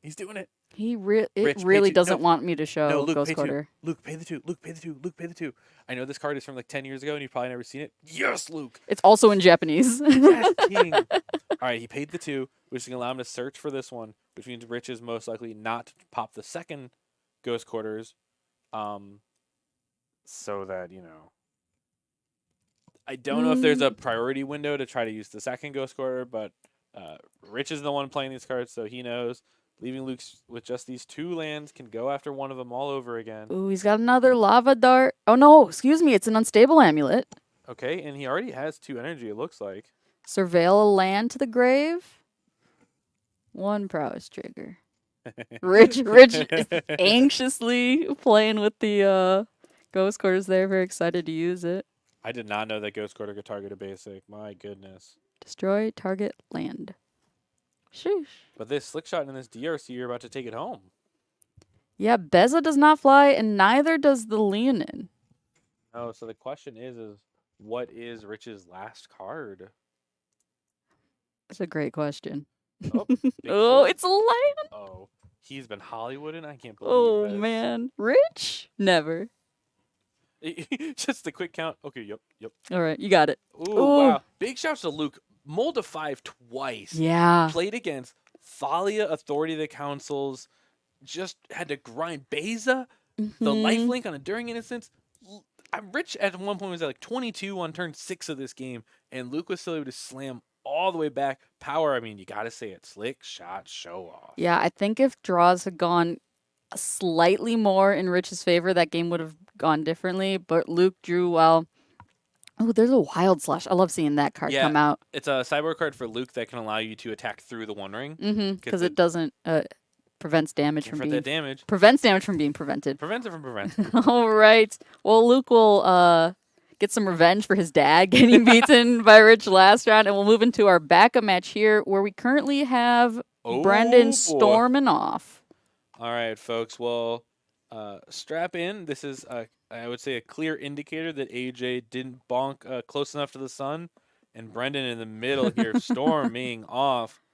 Folks, Storm, super cool. So fun to play. But you can see AJ maybe not enjoying watching. But the hardest part is being right here in kind of the middle of the storm turn and trying to figure out, is he just going to stop? Yeah, you can just whiff. You sure can just whiff. He's got a rail, though. And I think all these spells kind of in the lower mid zone might be pass inflamed. And we might just be along for the ride as Brennan No, is they're making mana. Ren's Resolves and then Reckless Impulse. Every Storm player has their zones. They have like Right. identified at the beginning of the game where they're going to put everything. Mm-hmm. Yeah, because see, they're resolving into the area directly in front of Brendan. And now 4. Oh, and there's a wish. So, AJ, you can hang on for as long as you want, but kind of face up kill condition there. Ral will flip, and loyalty is equal to current storm, right? Storm +2 minus non-creature. So it's instant sorcery storm. Which it's storm no monsoon mage. So this Ral we saw enter with 9 counters. So it was probably 7 instant sorceries and then Ral itself. So then this flipped, which allows Brendan to get the top 8 cards and maintain loyalty on this Ral still if things just happen to go poorly. Mm-hmm. So this is another style of red deck that we're seeing in the format currently. Very different from the prowess deck that we just saw, but maybe has a bit of overlapping cards. I think. Well, actually, Might be 0 overlap. Maybe Manamorphose. I think is the only one I could think of. Yeah. I would say there's like 4 big red-based strategies in Modern right now. You got Ruby Storm. Right. You got Prowess/Burn. Mm-hmm. You got Boros Energy. And you got the upcoming Hollow One decks. People are playing a lot of those. Hollow One's coming back again? It's coming back. Okay. People really like Detectives Phoenix out of MH3 as well. Mm-hmm. A super good card to discard. Hollow One gives you a lot of like collect evidence if you happen to pitch it away. Oh, sure. Folks are playing it. And I would say those are kind of the 4 big red decks out of the format. Yeah, and I wonder if you separate prowess and like true burn. With Bolt Wave, we might end up with them feeling definitely different pieces now. Mm-hmm. And anything else?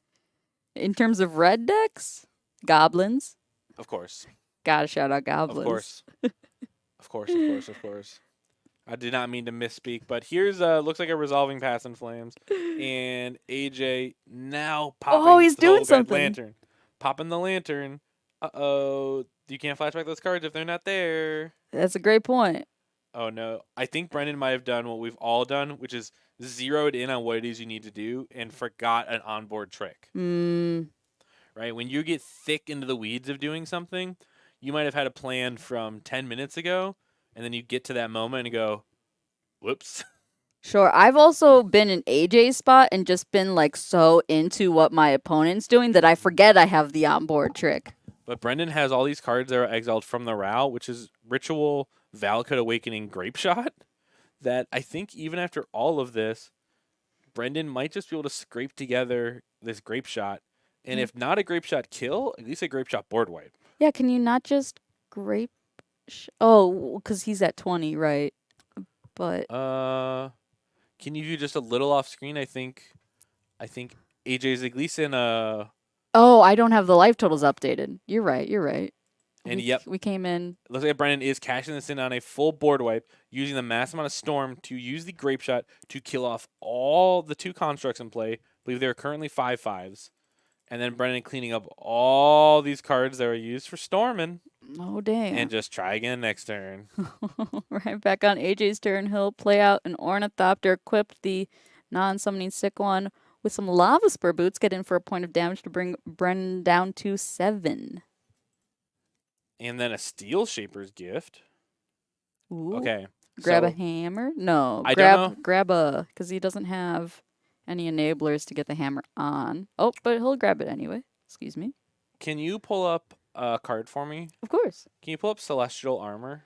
Yeah, totally. This is my new toy and hammer. Right? Celestial Armor? Yeah. All right. Folks, foundations. This card has Flash. ETB auto equip. The creature gains hexproof, indestructible, and then forever +2/+0 flying. So, if you're looking again for kind of these flash value pieces, this card does the Sigarda's Aid portion on its own, right? Creating that auto equip. And one of the hardest parts about hammer is when your opponent has blockers, right? And this card allowing you a way to flash in access to flying, on top of it being a kind of in that blacksmith skill area of giving your creature hexproof indestructible. Like, there's so many pieces to the celestial armor that I'm definitely gonna try it. Definitely. Yeah. I mean, they've played Nettle Cyst before, which is another 3-drop. Like, 3 can seem like an expensive cost for a hammer since they run solo to the ground, but they've done it before. I'm a big Crypticoat fan. I think that card, has earned its spot. But I was talking with some other hammer players that if folks are still in like Forge Anew, that this is kind of a card that can do a similar purpose of just giving you access to one more kind of haymaker of a piece of interaction, kill. That, on AJ's last turn with those 2 big constructs, you give one of those constructs +2/+0 flying. Whoopsie, they're dead though, right? Sure thing. 3 ornithopters and 3 hammers. I just saw that too. His That's looking at that hand. crazy. Oh my gosh, man. Why didn't he grab something else then? Why could he have grabbed like anything else? I think probably because the options are that and Coldra sure isn't going into play. But I guess. If AJ draws a Sigarda's Aid or a Pure Steel Paladin, Brendan is super dead. That's so amazing, dude. Wow. Oh, and this is a conversation that I've had kind of with AJ and around AJ, that I think Hammer is the only deck that I would not put a single Surveil Land in. But then moments like this, deep into this game, where you just want one really good draw, is exactly the time I want a Surveil Land. You can obviously hypothesize the good situations, and they will come up at certain points where Surveil Lands are good. But I also agree with the mindset that Hammer runs solo to the ground and is an aggro deck. Essentially, maybe a little tempo-y, but like... And it's an Urza Saga's base one, which means it loses its mana sources. So whereas your Burn or Prowess deck isn't really going to lose its mana sources, this deck does. So the full tempo loss of losing a land and drawing a tap land could be an absolute killer. That I think this is exactly, so far, the one deck that I would not put any copies in. Did he grab the 4th hammer? Oh my gosh, dude, what a grip. Dude, king stuff. This makes Wait, why is the Cauldron in the grave then? Or in the grave, maybe not in the deck. This might be G2, right? That's a great question as well. We never asked them. Okay, Brendan. Yo, the old school Ruby Medallion, though. He immediately gets brownie points. Gold star. This is Alex Luke's deck, and Alec always has those OGs. And now Brendan cashing in to get 2 Eldrazi Scions and a Ruby Medallion. So trying to set up as much as possible for when a big turn cometh.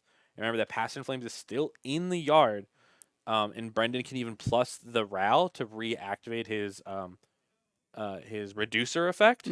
So when Brendan's ready, it can be go time. And AJ just really wants an equipper. Not yet. Bingo! Oh, there it is. Oh, he's so dead. Do you think you can kill 3? AJ, put your whole hand on the table. AJ, do the whole thing, please. Please, AJ, please. I need the Twitch code, please.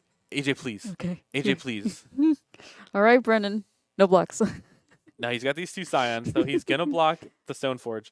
AJ, they don't please. fly though. AJ, please. They don't fly. Yes, AJ. Yes, yes AJ. Yes, AJ. 1. Bingo. 2. Bongo. 3. Keep going. Keep going. Keep going. Keep going. Keep going. Yeah. Oh man. Boom. Boom. Boom. Boom. Oh no. Oh, that was. Oh gosh. Whoa! AJ was just waiting. It had to be a 6 or 7 hour, depending on how many of those equippers had already gone through this game. But just the perfect mana to slam Sigarda's Aid, and not 1, not 2, not 3, but the full 4 hammers. Yeah, I think we should have realized it was sideboarded games when there was the Soul Guide Lantern on the field. Yes, of course. That can't be main. And then Brendan brought in his static prisons. You can see up at the top there, taking down those boots from AJ. All right, AJ will advance to 1-1 on the night. Brendan will fall to 0-2 in our backup match in round 2. Before we head into a break, we're going to talk about our Discord. Ooh, yeah. Because I mentioned that earlier. We have 2 Discords. We are, of course, the sponsor and organization, of the Nerd Rage Gaming series, which is hosting Champs their incoming. championship event. 35 players, $24,000 in a Pro Tour invite on the line for those players qualified. You can check out that series Discord with the link there, as well as our store Discord, which gives you access to all of our different channels to trade with friends, meet up to play games. We support 7 different games, 6 organized, 6 of which we have organized play for. And let me rattle those off real quick. Rattle 'em. Magic, Pokemon, Digimon, One Piece, Union Arena, Lorcana, Flesh and Blood, and soon to be Gundam TCG.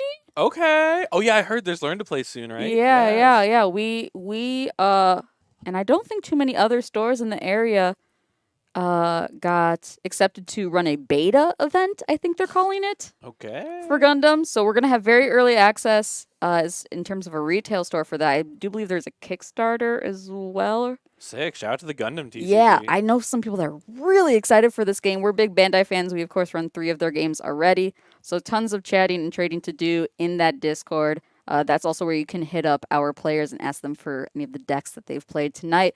That being said, we're going to head into a quick break. We'll be right back, folks. Thanks for watching. See y'all soon. Bye.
Welcome back, folks. We're in round 3 of 4 here at Wednesday Night Modern at Nerd Rage Gaming. We got 2 new players in the feature match area, Alex and Derek playing Green Black Infect and Soul Trader. Dom, could you let our viewers know what kind of decks these are?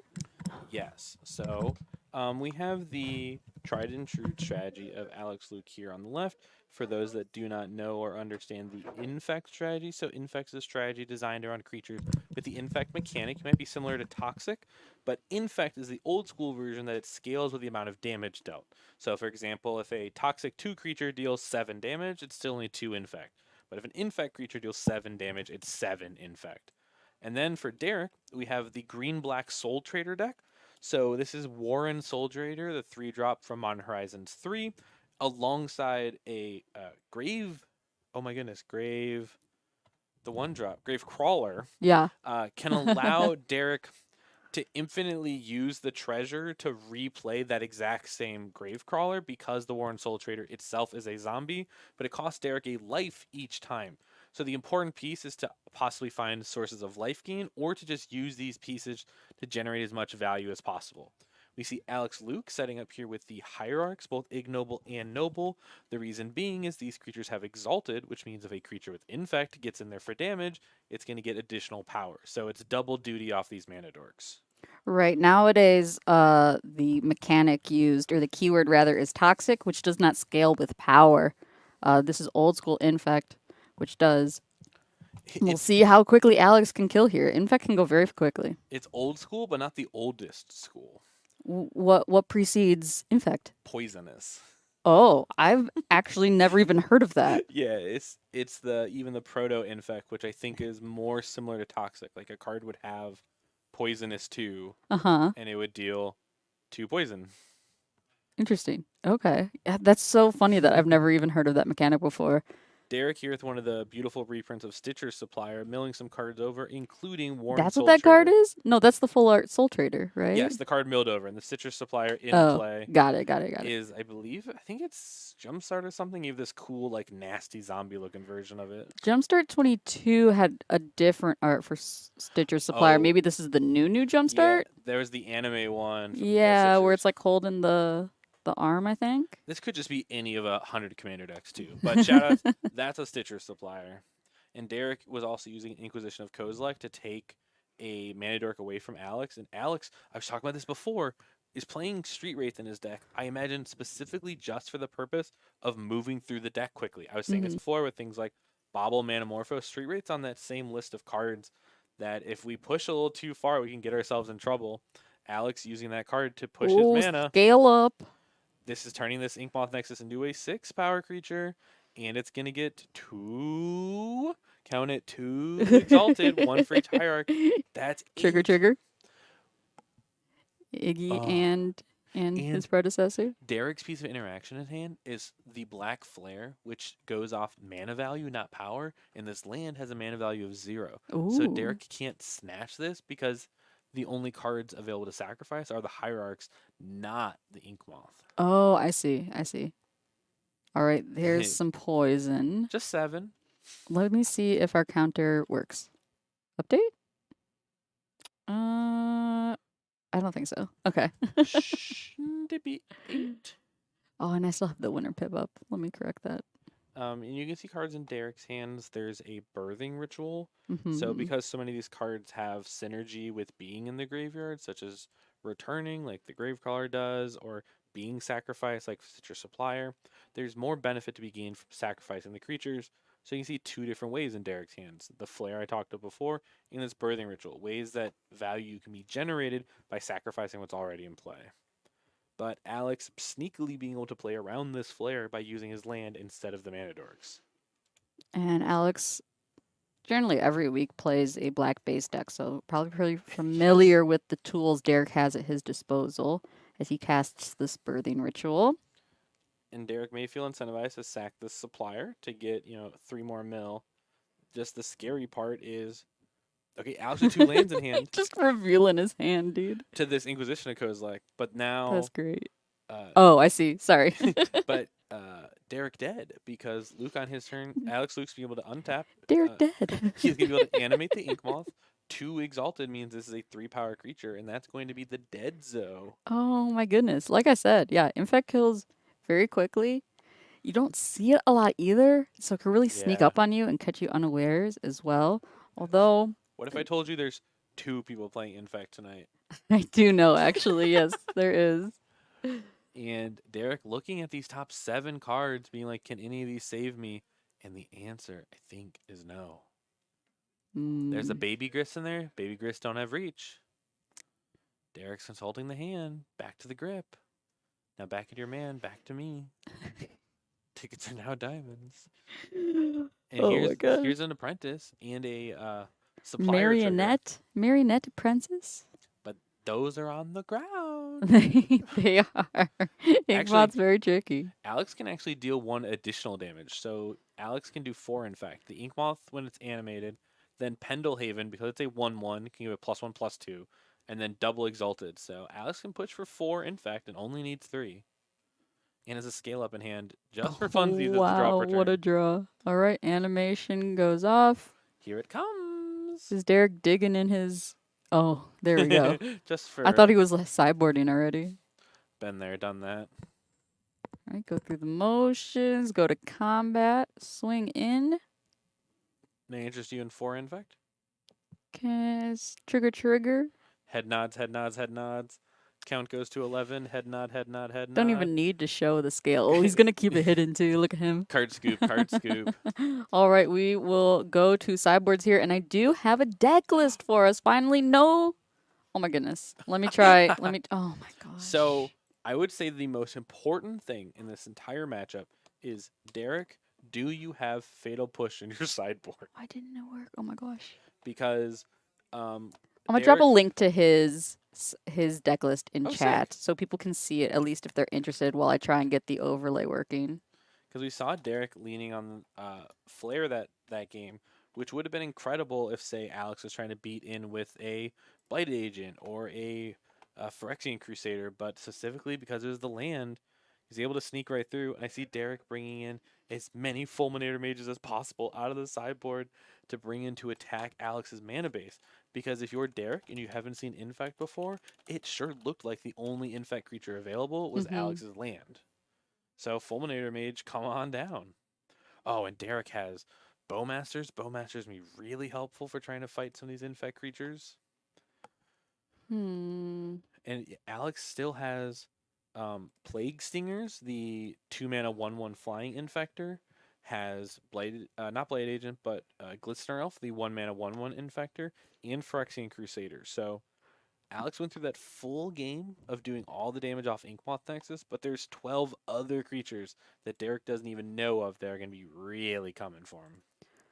I don't think I can get it. I'm so sorry, folks. This is where we're at right now. Oh.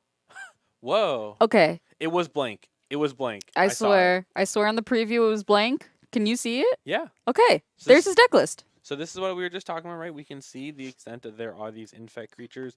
Alex Luke supplementing this creature package with 4 Street Wraiths, just trying to move through the deck, right? Because not having access to the blue cards, sometimes you'll see a blue-based Infect deck to get cards like Blighted Agent, Slips Through Space, and some card selection. Alex instead leaning on black for the oh-so-powerful Phyrexian Crusader. I died a lot to this card. It's pretty good against Boros. And this alongside, kind of, I would say the most recent card hanging out in here is Royal Treatment from Woe. Ooh. That allows a pump spell that leaves a very permanent buff. In the past, playing cards like Snakeskin Veil, but this allowing that creature to become royal, giving a +1/+1 and ward on top of everything else. Indeed. We'll get back down to the action, though, as players shuffle up. And I think, actually, if you look at Alex's deck list, I believe Derek's sideboard is incredibly close to the same cards. Oh, really? Yeah, I mean, these are 2 green-black decks, just leaning on powerful and effective sideboard cards. Like I said, Derek specifically, I saw bring in some copies of Fulminator Mage, and I can't even tell you what Alex would have gone for in sideboarding. Well, he's got an Endurance in hand, so yeah, has to be that one. Yep, would have been that one for sure. Saw a Grave Crawler, so... Right. And a Birthing Ritual, right, interacts with the grave too, or the top of the deck? The Birthing Ritual? Yeah. it gives you the top 7 from your library. It does that little bit of a baby pod impression for them. Right. I never played with birthing pods, so I'm Oh. not very familiar. And it's honestly not even that similar, to be honest. You really? Because Birthing Pod was +1 and exactly +1, right? You had to go from a 3-drop to a 4-drop. Mm-hmm. Birthing Ritual is +1 and all the way down, right? So if you sack a 2-drop, you can grab a 3, 2, 1, or 0, right? Doesn't have to only be a 3. Okay. So much more of a repeatable Eldritch evolution than it is a repeatable Birthing Pod. All right. It looks like our players have found starting hands. Alex kept a full 7 to Derek's 6, and we're off to the races. Gravecrawler will be the first spell cast. And Derek indeed did draw that Fulminator Mage, so this is kind of one of those opening hands where you go, well, I drew my sideboard card. This should be good, right? And the question is going to be, is it going to be good? Again, Derek hasn't seen any of the creatures that Alex is using this deck, has only seen the Inkmoth Nexus. And Right. Yeah, I'm not too familiar with Derek as a player. I don't know how experienced he is with Modern. Derek's pretty recent, and I've seen him play basically this deck, and it's kind of, I think he's been learning through this one. Mhm. But it's been a couple of months now. But if you don't play against the Infect player, you just don't play against them, right? Right. No, I'm very. I learn. I don't. I have to make mistakes in Magic, right? And I have to play against a deck for me to really internalize its game plan. Yes, an incredibly important part, right? Mhm. Of feeling it, playing it, being a part of it, having it happen to you, around you, a part of what you're doing, right? To really feel the power of a deck, to have it actually happen. And that's why I really advocate paper testing. I know digital gameplay has been a huge boon to Magic and it makes it more accessible for a lot of people. But for big paper tournaments, I think you should always Yes. practice at least a bit just to get that sort Yes. of muscle memory. Yeah, I say that, right? Every FNM is dexterity training, right? Just knowing how to move your deck around, Mhm. especially if it's something that's going to be more difficult, right? I've had this where if you're playing a deck with a lot of tokens or moving things from zone to zone, you need to physically be prepared to know how to do that. As we see Alex Luke scaling up the Ignoble Hierarch, just ready to go to work. No Infect creature. Instead, we're going to power up these Exalted creatures. Bringing Derek down to 12. Yeah, you can just kill him with combat damage too Yeah. with this deck. It is creature based. I don't know if you were following Magic at the time. Does the name Tom Ross mean anything to you? I know. No, the only okay. Ross I know is Miriam. So Tom Ross was the, I would say, little creatures guy. Uh-huh. He very popularized hyper aggro mono red decks Okay. and popularized Infect when it was unplayed by anyone, right? And a big part of it is he would play on like the Star City game series, right? Not a lot of people would be playing Infect, not a lot of people would be playing against Infect, but they would all know, well, that's fine. My life total doesn't matter against Infect, right? So people would be like fetch shocking all over the place, throwing out their Thoughtseizes. Then you would do exactly this, right? Give your +4/+4s to your little guys, and oops, your life total does matter, right? In those scrappy games, like the ones that are the most fun to watch on coverage, of seeing someone just take their Mana Dork and their pump spells and play like a game of Limited against, Splinter Twin or whatever their opponent was playing. That's the stuff that I really like with new brews is it forces people to use the decks that they're very experienced with in new ways and creates new gameplay and experiences for both players. And I always talk about recontextualizing what your card says and what your card actually does, right? And that changes when you're playing a new matchup of, if you recontextualize your kill spell as like, oh, well, in this matchup, it's actually a kill spell, but it's also a gain 6 because of this reason. You do that a lot in our matches as well, sort of view certain game actions in different perspectives. You like to say a lot, like when a creature blocks, it gains you life, quote unquote. Or your Planeswalkers, right? Planeswalkers, if it has 5 loyalty, that's 5 damage not going to you. Indeed. We'll get back down and talk about the action here. The Noble Hierarch, the Noble Hierarch goes to combat and gets blocked by the token made from the Marionette Apprentice, which has also left the building. Soul Trader, Gravecrawler, Birthing Ritual for Derek. So this is technically the beginning of the combo because this Gravecrawler can see the Warren Soul Trader and Alex, good guy Alex, reminding Derek that he doesn't have to crack the fetch if he doesn't want to. Yeah, it does tap for mana with the Urborg in play. So Derek could sacrifice his Gravecrawler to the Soul Trader, take 1 damage and make a treasure. And then because the Soul Trader is a zombie, recast the Gravecrawler from the graveyard using that treasure, right? So that allows as many death triggers as Derek would like, but it takes him 1 life to do it each time, right? Ooh, new card cast will be Chthonian Knight. Nightmare. Sack the Gravecaller, bring back the Apprentice. And I would like to introduce you to the kill condition. So because Marionette Apprentice is in play, every time Derek goes through this loop, he's sacrificing the Gravecrawler and the treasure. The Apprentice counts artifact as well. So every time Derek goes through the loop, Derek will lose 1 life, but Alex will lose 2 because it's the creature and the artifact. So as Derek starts to do this loop, I think Alex is going to figure out that this is an infinite, and he's going to put this endurance into play. But until that moment comes, I think he's going to let Derek. How many times do you think he's gonna get away with it? And it looks like really slow roll it here. And it looks like might just be Derek's gonna sacrifice his treasure, deal the 1 damage to Alex, cast the Gravecrawler. Alex does not look like he's figured. And now he's gonna sacrifice. There it is. Look at Alex's eye. I think he's seeing the moment, because now the Apprentice is gonna trigger. Yep. The Soul Trader is a goblin zombie wizard. They made sure this card could synergize with as much as possible. And here comes Endurance. I'm so sorry, Derek. Oh, not going to take the 1 from the Peat land. Going to use the Iggy to cast the Endurance. So, but... I can't tell what Alex's life total is. I'm going to go confirm that. It's okay. And the important part about this combo for Derek is its sorcery speed, right? He's actually cast the Gravecrawler, so setting up with the Birthing Ritual won't help.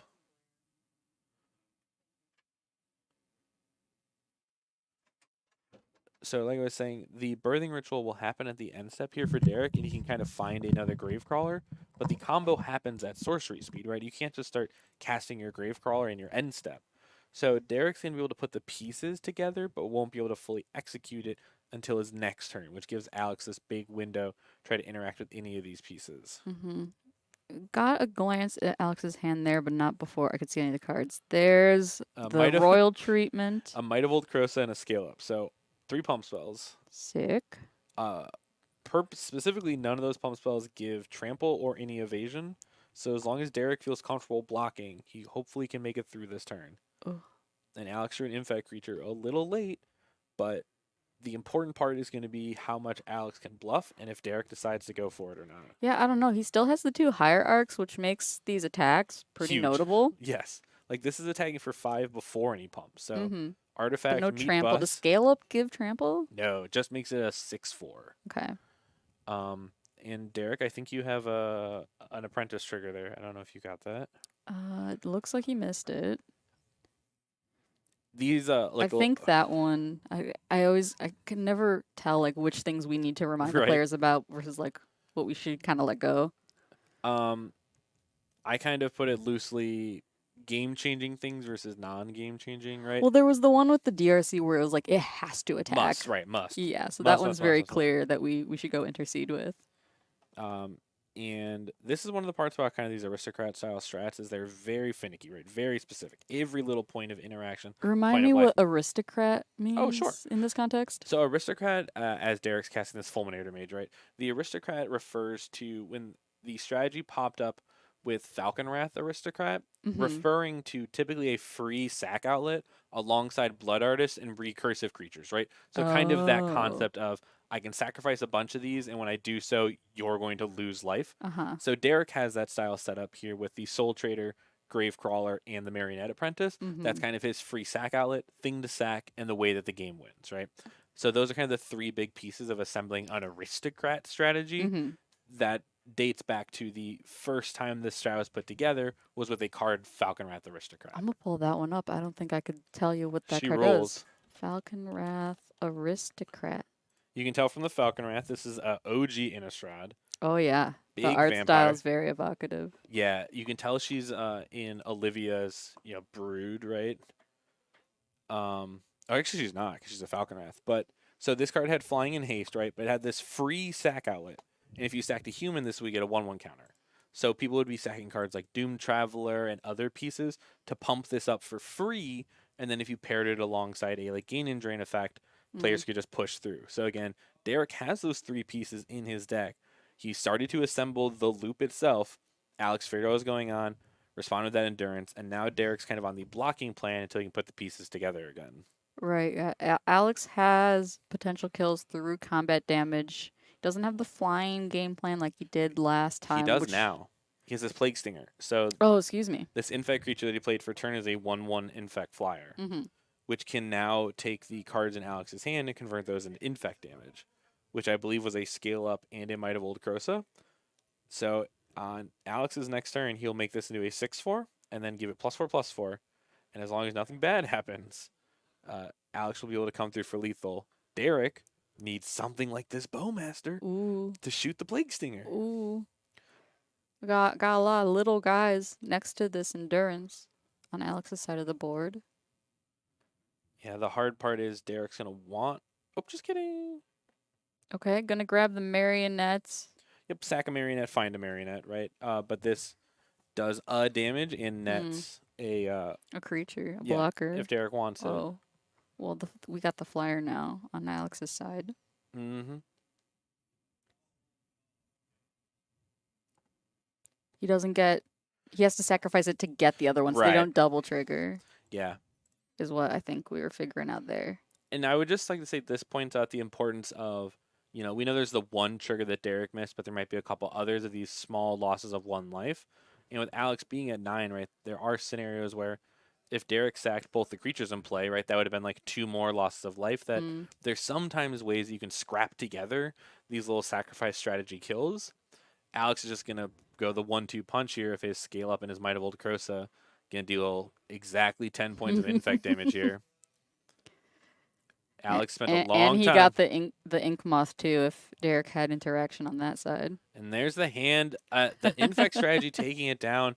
Like I said, I think an important piece was, did Derek have Fatal Push in his sideboard? I didn't see any when he was going through. Yeah, and I'll it have to really ask. came up clutch here. Just this is, I imagine Derek doesn't have to worry that much about Boros, right? He probably can just like run them over and block a bunch of times and figure it out.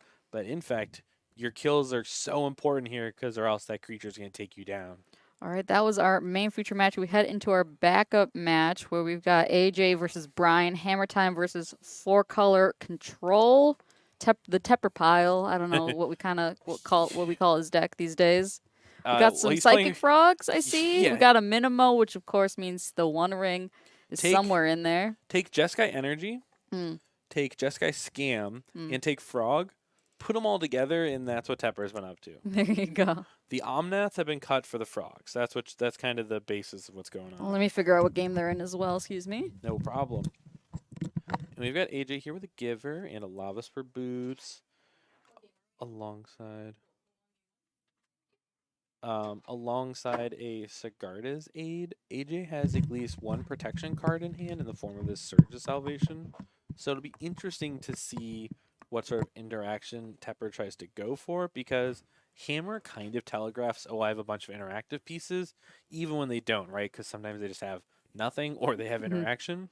But here's the card that puts Hammer in the dirt. Oh, this card really, just because everything. It can even Stone Rain you because of Yes. Urza Saga. So this Wrathless guy is out of Brian Tepper, doing it for X=1, leaving his own frog behind, but cleaning up the rest of AJ's This deck. entire board. Start the rebuild with just a Giver and a Pass. Ooh-wee. Fetch land and 2 mana open besides.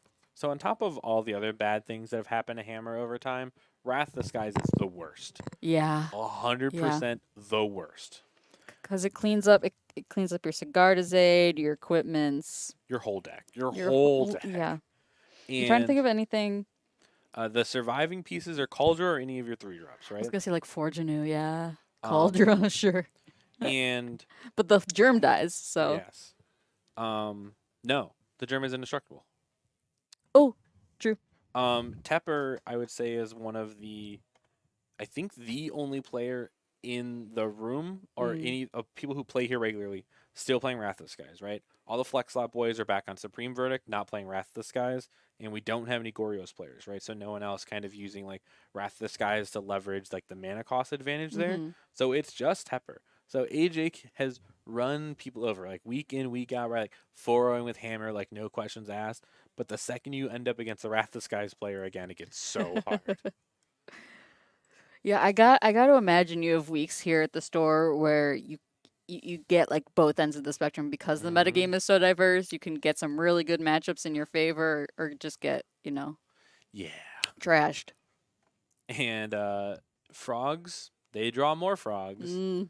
And 2 frogs, and Tepper's going to hold up this counter spell, and the game's basically over. This is just the kind of game where Tepper kind of knows that he has it rolled up, but you have to go through the motions and make sure to actually get there. Yo, what if Hammer just plays like a Lorien Revealed or something? Oh, that draws cards. There's something. That's kind of like a thing. It's supposed to get counterspelled. What's going on here? Tepper. Why is this not being counterspelled? Because it doesn't kill him. It's just an enabler at this point. I guess it is a creature that can now be givered. Oh, he does. I know he does have a Solitude hand. Maybe he's just looking to trade that for some of Get these that resources. full value. Doesn't want to evoke it. But his hand is Counterspell, Consign, Solitude, and one Yeah. other card. I think and a Binding. Oh, there you go. Yeah. Get the giver. This is gonna deal with the Giver, Mm. and then the Solitude can deal with the Paladin. But Tepper, you could have done all of this and counterspelled the Paladin. Oh, he's got a Surge. That's fun. And now this There's is the counter. And then Tepper's gonna untap, Solitude this Paladin, get in with both the frogs. I understand that it worked out, but I wouldn't have wanted to risk it. Whoa. This He's is the not man. jumping the frog at all. This is the man who's scared of Ginger Brute. All right, he's not solituting the pure steel. None. You can have it. The Pure Steel stats, I think, are just a 2/2, so Yeah. you don't. Yeah, I guess maybe I'm being a little too gun happy with using the solitude. Yeah, it's the opposite of gun shy. Yeah, but this flash in solitude shows answer and threat, and AJ scooping Sheesh. it up. Drawing a 5th land, never great in your hammer deck, but Wrath of Skies is even worse. All right, 2 quick 2-0s for our feature matches in round 3 before we head out. Let's talk about our weekly schedule. Once more needs to be updated. I feel like we're doing so much at the store. The renovation has allowed us to grow our current events and allow space to add even more. So I talked about it earlier, or mind y'all, we support organized play for Magic, Pokemon, Digimon, One Piece, Union Arena, and Lorcana. We don't currently run Flesh and Blood events, but we are stocking their singles again. So locals might come back if there's interest. Make sure to give us that feedback if you're interested. We can run some armories here. But our current schedule, I'll try and throw in the extra stuff as we go here. Monday is Commander and Digimon. Tuesday is One Piece and Lorcana. Azurite Seas just came out. We did our pre-release draft for that last night. It was lots of fun. We also have the errata Buckies. I know that was a hot topic in the Lorcana community at one point. Wednesday is Modern. Oh, I think Monday is also Union Arena. Excuse me. Ooh. That's what I was missing. Wednesday is Modern. Thursday is Commander and Pokemon. You can check us out 6:30 on this same channel for our Pokemon stream. Friday is Boomer Zoomer, Legacy and Standard FNM, as well as One Piece, and Saturday is Digimon. Of course, with our new space, you're free to play any of these games and more whenever you feel like. Our play space is free to use whenever you want. With that being said, we're going to head into a quick break. We'll be right back. Thanks for watching. See y'all soon. Bye.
Welcome back, gamers. We're in our final round of Wednesday Night Modern here at the Nerd Rage Gaming storefront. We have our undefeateds in the feature match area, Alex and May.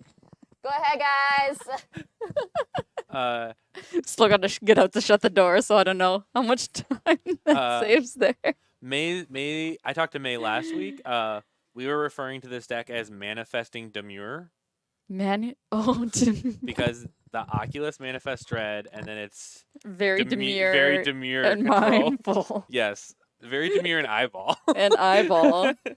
Anyways, it's perfect. Oh, I gotta change it. It's gotta be Frog Ball. That's what she called it. Yeah, shout out to the Frog Ball. I love that sport. Okay, hey Alex, where's all the cards in your hand? This is a 5-er. He did keep a 5-er. I think she kept a 6. Okay, and this is where top table equity comes in, that hopefully you've played next to the person and you know what they're playing when mulliganing, right? Because for May, you gotta keep a hand with removal spells. Oh yeah.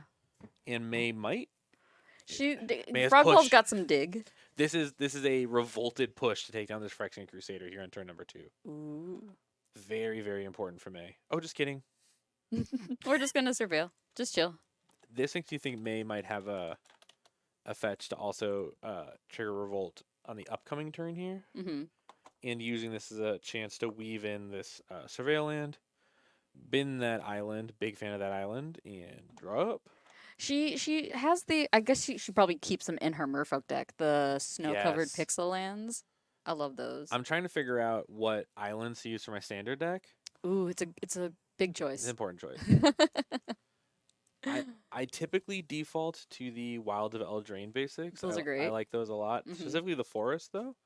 But oh, just the forest, not any of the others? I love the forest so much. Sure. All right. Alex will go to combat here. Trigger Exalted. Oh, no. May will fetch in response down to 18. But is May falling into the playing against Infect trap of interacting now so that Alex is going to be able to cash in a protection spell and a pump spell all at the same He's got both the last 2 cards in his hand. The last 2 cards I believe is a Plague Spinner and Royal Treatment, and Royal Treatment is exactly both pump and protection. So if May tries to go for the kill here, Alex is able to protect. A frog. Oh, but maybe does she have a force as well for when he tries to fight? Yes, she does. Oh, dang, my God. I want to draw as well as May. I want to be May when I grow up. Oh man, didn't even let him get out the token. I guess he doesn't get it. I'm going to call May a genius, and Okay. I'm going to say that May baited that out of Alex there, because Alex is so low on resources that this allows May to trade her resources in for basically all of Alex's hand. Yeah, he'll play out the creature and be completely hellbent. She kind of walked him into this, so... Oh, and then she's got the frog in hand. That's why she been the other one. Look at that. Frog in hand. Dang, girl. Swamp here, so if she draws Harbinger, she's good to go. There, yeah, it's got to use the peat land.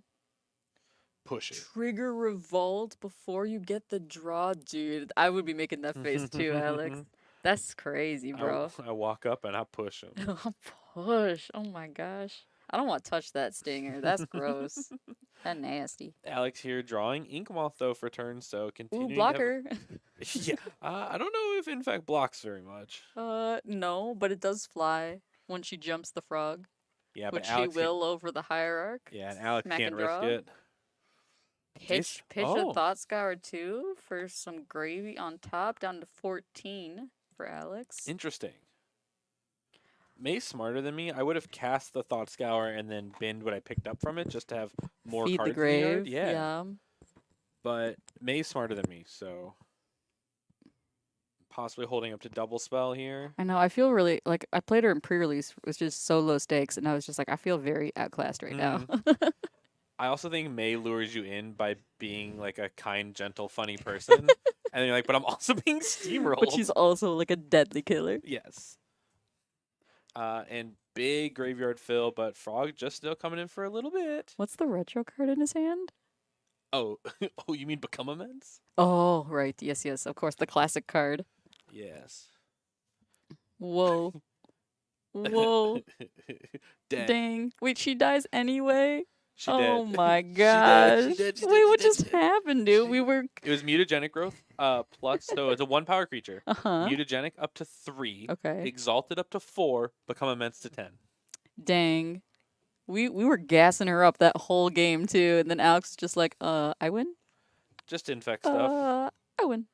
All right, we have actual sideboards to get to and deck lists to show off. We're gonna look at May's first because we've already seen Alex's. Okay, so we're looking at big set of Consign to Memory, Stern Scolding, Surgical Extraction, Break the Ice, Flaying Tendrils, yo, Shouts, I love Flaying Tendrils, Mystical Dispute, Toxic Deluge, and Nile Spell Bomb. Mm-hmm. So I actually think these 3 board wipes will actually help here greatly, knowing that no matter what, it'll clean up the little dorks and either trade for a pump spell in an unopportune time for Alex, or actually take the creature.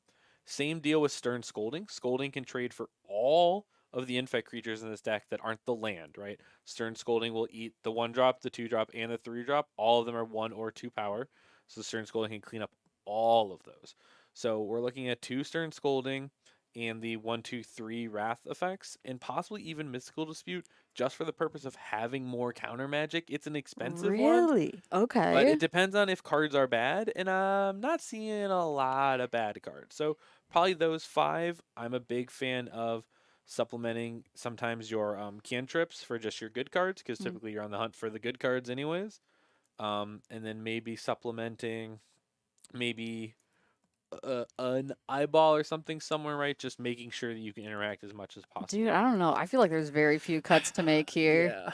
Yeah. We'll take a look at Alex's deck list real quick as well. Maybe it's the spell snares, not a lot of 2s, a lot of 1s and 3s, so maybe that's where the cut comes from. All right, here's Alex's deck list once more. Soulless Jailers, 4 Endurance, 3 Fatal Push, 2 Veil of Summer, 2 Force, 2 Damping Sphere. Bring in these Veils, bring in these Endurances, and possibly even these pushes, right? The Frogs are important in the Oculus. Those are kind of just the 2 threats out of this deck. As long as you can get Revolt, Push can deal with all of those, but you are the aggressor, so just how much of your deck can you really affect? This might be kind of a play-draw decision, but Endurance and Veil seem like slam dunks. All right, May will be on the play, speaking of, for game 2 here in our final match of the night. Alex! Whoa. Whoa. 1, 2, Triple. 3 street rates in a row. Starts the game basically at 14 life. And then it's a Nurturing Peatland, so start the game Oh at 13. my gosh. Okay. Loving it. Sure. Oh, so good. What is this, Death Shadow? And here's the Glistener Elf. And there she is. All right. May. Very bombastic turn 1 for Alex there. We'll see how May responds. We'll grab that Surveillant as she did in game 1. See what she hits off the top here. Do you consider Fetch for Surveillant to kind of be like having a turn 1 play? Do you call this like a turn 1 play? It feels to me more like the old Mulligan rules where you get the scry. Oh yeah, they get a scry. They get a surveil, right? Does that make sense? That's sort of Totally. the vibe, if not mechanically as similar as what you were saying. Because May has started all of these turn 1s with typically either the Surveillant or like a Consider, right? So kind of just manipulating the deck in some way, shape, or form in the early turns, and then moving on from there. The same thing. There's a couple other decks. It seemed like they always fetch for Surveillant on turn 1. But it just kind of, Alex, I love using. I was talking about this, using this Manamorphose and these street All rates. right, no wait, we got to talk about what's happening. Manamorphose, up to 6 scale up, of the become 12. immense. Consider. Dig, Consider. girl, dig, girl, dig. What you got? Hey, force in hand. Yeah. Wait a second, May. Like, wait a second. He does get the scale up though, right? He did get 1 pump spell off. I think so. Yeah, I gotta decide what to pitch there for sure. For sure, we will take some damage. It's Are we not? Are we just? Are we gaming with our buds now? Or are we gonna? Are we gonna denote? There it is. Okay, cool. Thank you, friend. Down to 13. And 6 poison from A 5 and a 1. No other way you could possibly do that on a die. Look, she's got big dreams for how much poison she wants to get up to. Of course. She's got realistic expectations at the very least. Do you not take the damage as well? I thought Infect you take the damage too. No. No? In place of. They deal their damage in the form of infect. Oh, it's toxic that you Yep. steal. I always get it It's okay. confused. Okay. Because infect, if it deals to a creature, deals in the form of -1 counters, Mm-hmm. and it deals to a player is in the form of infect. Mm-hmm. So it's never a true damage. All right. Fantastic. Always learning here in the booth. Harbinger, say goodbye to your green sources and your ink moth. Yes, that's in the main deck and remained in the deck Oh, in game 2 here. but the Inkmoth. fetch that May had to use was Flooded Strand, specifically not a black fetch. Mm. So May only has islands, so no access to Frog, no access to Fatal Push, none of the black interactive pieces. That was something I had to learn how to do when I was playing Prowess back in the day, is I would play Magus or Blood Moon and mess up my own mana sources. Oh, she can cast that. Oh, goodness. All right, all right. All right. Having some fun judge calls tonight. Oh. All right, just to pass back then, instead of the Toxic Deluge she was trying to use, we'll put that into the revealed zone. Alex will play basic island and pass. Island Yup. War. She also plays her basic island and passes. Mm. All right, basic island Mm. pass. Okay, this is a sinking stupor though. That's a basic island on the back as well. Oh my gosh, she drew another land, dude. Oh wow, the peatlands can't even draw 'em cards. Yup. Oh, did you draw a Another second force. force? Wow. Okay, Yes, this game Rumble. is something. Rumble. Because May has a sink and a stupor, so May has protection if something goes wrong here. But just Mhm. bounce the creature. Oh, he's got a pump spell that he can't cast. We can't even filter into this Manamorphose because it's blue, not classic Blood Moon effect. This is a blue one. All right, well, he'll tick Yep. down. Oh, and now you can't cast it either. She let the Oh, damage happen oh. first, too? That's Just crazy. in case, just in case, just That's in case. crazy, right? If I was May, I would have been super, quote unquote, froggy, and I would have debated bouncing my Harbinger and then casting spells. Ooh, that is very froggy. It's wrong, but it's funny. Froggy was the And kind It way. says an opponent controls, so I can't Dude, even the get last froggy. street raid, let's go! Big for shouts, four. big shouts, big shouts, big The shouts. fourth Ink Moth! We've had a lot of players drawing full play sets today. 4 hammers, 4 ink moths. We have lots of duplicates. Down to 4. Life for Alex. Facing lethal. Yeah. Oh, Scoop skis. dude. What? Oh, the game Dude. 1 so quick. Game 2 a Very little quick. odd, and now game 3 incoming. All right, our final game of the night, folks. If you've been enjoying the content, make sure to follow the channel. It shows us that we're doing a good job and helps other people find the channel as well. Follow if you're on Twitch. Subscribe if you're on YouTube. You can also like, comment, and subscribe. Feed the algorithm, please. Indeed, our Pokemon team is making content. They'll be live tomorrow on Twitch and YouTube as well. Make sure to support them. They're doing great stuff over there. I don't play the game a lot. I did download Pocket. Yeah, That game's cool. You we're should talking give that about a Pokemon try. Pocket. Yo, can someone trade me a Charizard? I want just like the cool. I just want like the. I got the Ditto recently. Oh, That was very exciting. big shouts. Magic Mhm. players have always felt connected to Pokemon. How many players do you know that their tokens are Pokemon cards? Right? So many. Especially I in know the- like tons of Magic streamers whose emotes are just Pokemon Yes. related instead. In the era of energy being a playable deck, come on, Mhm. how many people are using energy tokens from Pokemon? Like, Right. the Pokemon is ingrained into the millennial mindset, Sure. and who's all of the people actively playing Magic right now Mm-hmm. is, you know, it's all these people in their 20s, 30s, and 40s, and we love Pokemon. I love opening packs. I think they do the pack opening just like it's very satisfying. If they released a Magic app that could do nothing but open me a 5-card pack every 12 hours, I'd do it. I would do it. If Can I do anything with those cards? Absolutely not. Just let me rip them. No, there's no way they could program an app that would do that. No playable Magic for that. Just trading and But I would end up with I the don't same know. problem where I go, oh, I own that card, and you own it on Arena, not in person. oh gosh. Or it's like, oh yeah, I've been playing that deck for weeks. Let me go to FNM and wait, I don't actually own the cards. I would love to be able to play Golgari at FNM. I just simply cannot afford it. Or I do not have the resources to have that in paper right now. Oh, I wait, just hate putting together new decks in paper. It's such a tedious task to me. I don't know. I'm very blessed to have lots of Magic friends with Mm. available decks. Yeah, speaking of which, I gotta talk to you about that if we're done here. Absolutely. It's kind of to bring it back to these two players, the Alex Luke approach versus May. May is a specialist. You'll see May pick up a deck and play for a long time, and Alex just swaps all around every week, every which way. Every week lends it's a decks different out. deck. Yeah. 100%, man.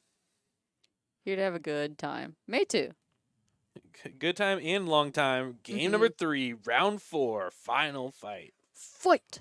Alex put this for us, so just like determined into Dude, play. Like, yes, you could not harbinger me this turn. look, here's the forest. Don't you see it? Ink Moth for turn 2. Pass it back to May. She'll Thought Scour.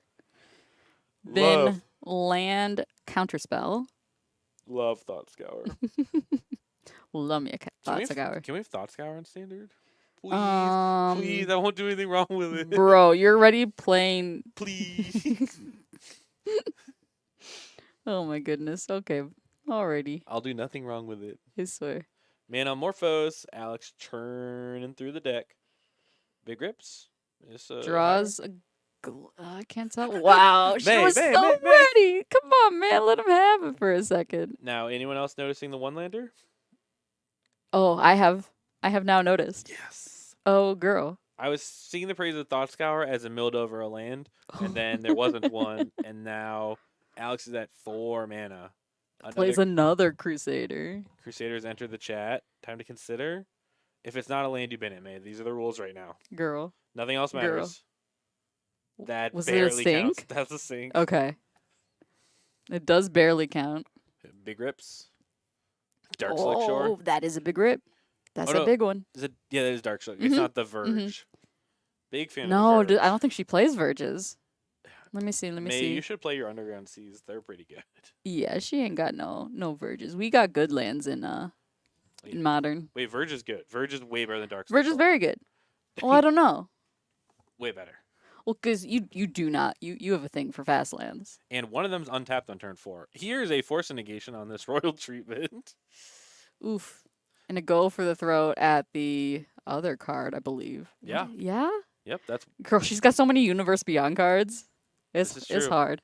I'm having a hard time. the throat has been gone for. Clear board except for a Noble Hierarch on Alex's side of the field. Speaking of go for the throat, this Friday is the store champs here. Yes. At Oh my gosh, Gaming. I need so many copies of these Cowboy Bebop promos, and I've won 0. And I consume too much Magic content to be this bad at the game. Like it. 3-0-ing I've 3-0-ing's hard no matter how you slice it. Don't. Oh man, I'm just throwing after a long day of listing Magic cards, only to stare at more Magic cards and now have to read the text boxes. And then you have to read a Glissa? Forget it. I wish I could be the one playing Glissa. She's so good.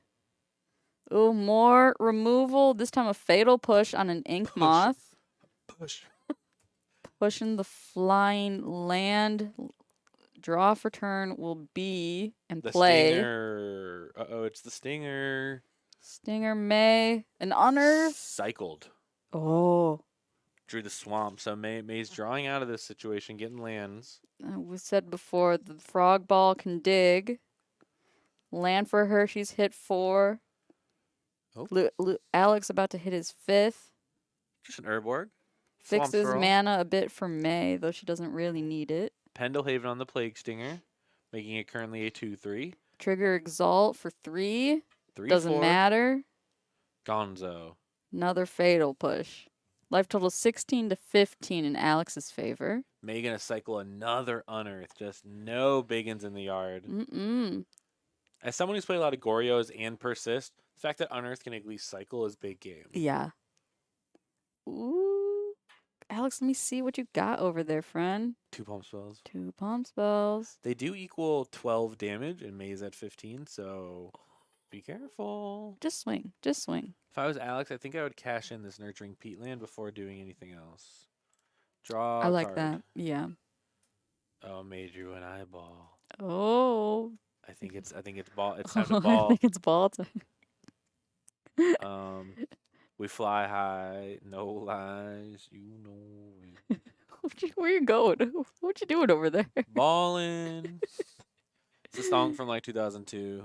Yeah. Is I it from like a think. musical or something? No, it's like hip hop music. Yeah. I don't know. You're very you like musicals and I don't, so I figured that's why I didn't know it and you did. It's all good. This is an eyeball. It's here. It's blocking. It's ready. It's It manifesting. flies too, which is very relevant. I guess the ink moth's gone at this point, but the stinger flies. So I like to always give Watsy benefit of the doubt, right? Of course. But do you think they knew how much we were gonna exploit this big eyeball? I think they were counting on it. Okay, okay. Yeah. Because the second I saw this card, I was like, this rules. They're really good at that. They're really good at making cards where people are like, "Yes, I like that." I mean, this card did kind of become the full identity of this deck, right? Mm. More of these cards care about the eyeball than they care about the frog, right? The frog's just good, but the eyeball is where so many choices come from. Things like the Thought Scours, the Unearths, and the other pieces. All right, the first manifested creature will die to the bus that is Hierarch Pumped. Eyeball will go to combat to bring life totals even at 11 apiece. Back on Alex's turn, manifesting Dread, pitching a land to the graveyard. And Draw for turn is a land, not great. the face down blocker is a fatal push, which I find very funny. Indeed, that's her third we've seen. Yeah, definitely a very good helpful card right now. Mm-hmm. But this one's just on blocking duty. All right, Alex will simply pass the turn back. The thing is, Alex doesn't have time. The No, thing about these no, Oculus is they he's- kill. You die. Okay, what you doing? Oh, Yep, drawn? cycle. Draw? How? What you gonna do?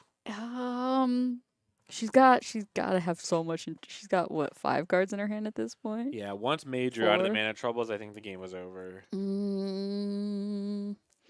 I think he's actually super Hollywooding right now, and I believe he's about to win, and she is going to be so devastated.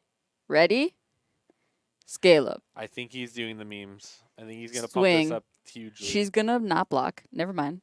And then... Shoot, she found the line. She blocked. No! She's so smart. She saw it. Thought Scour. More. Welp.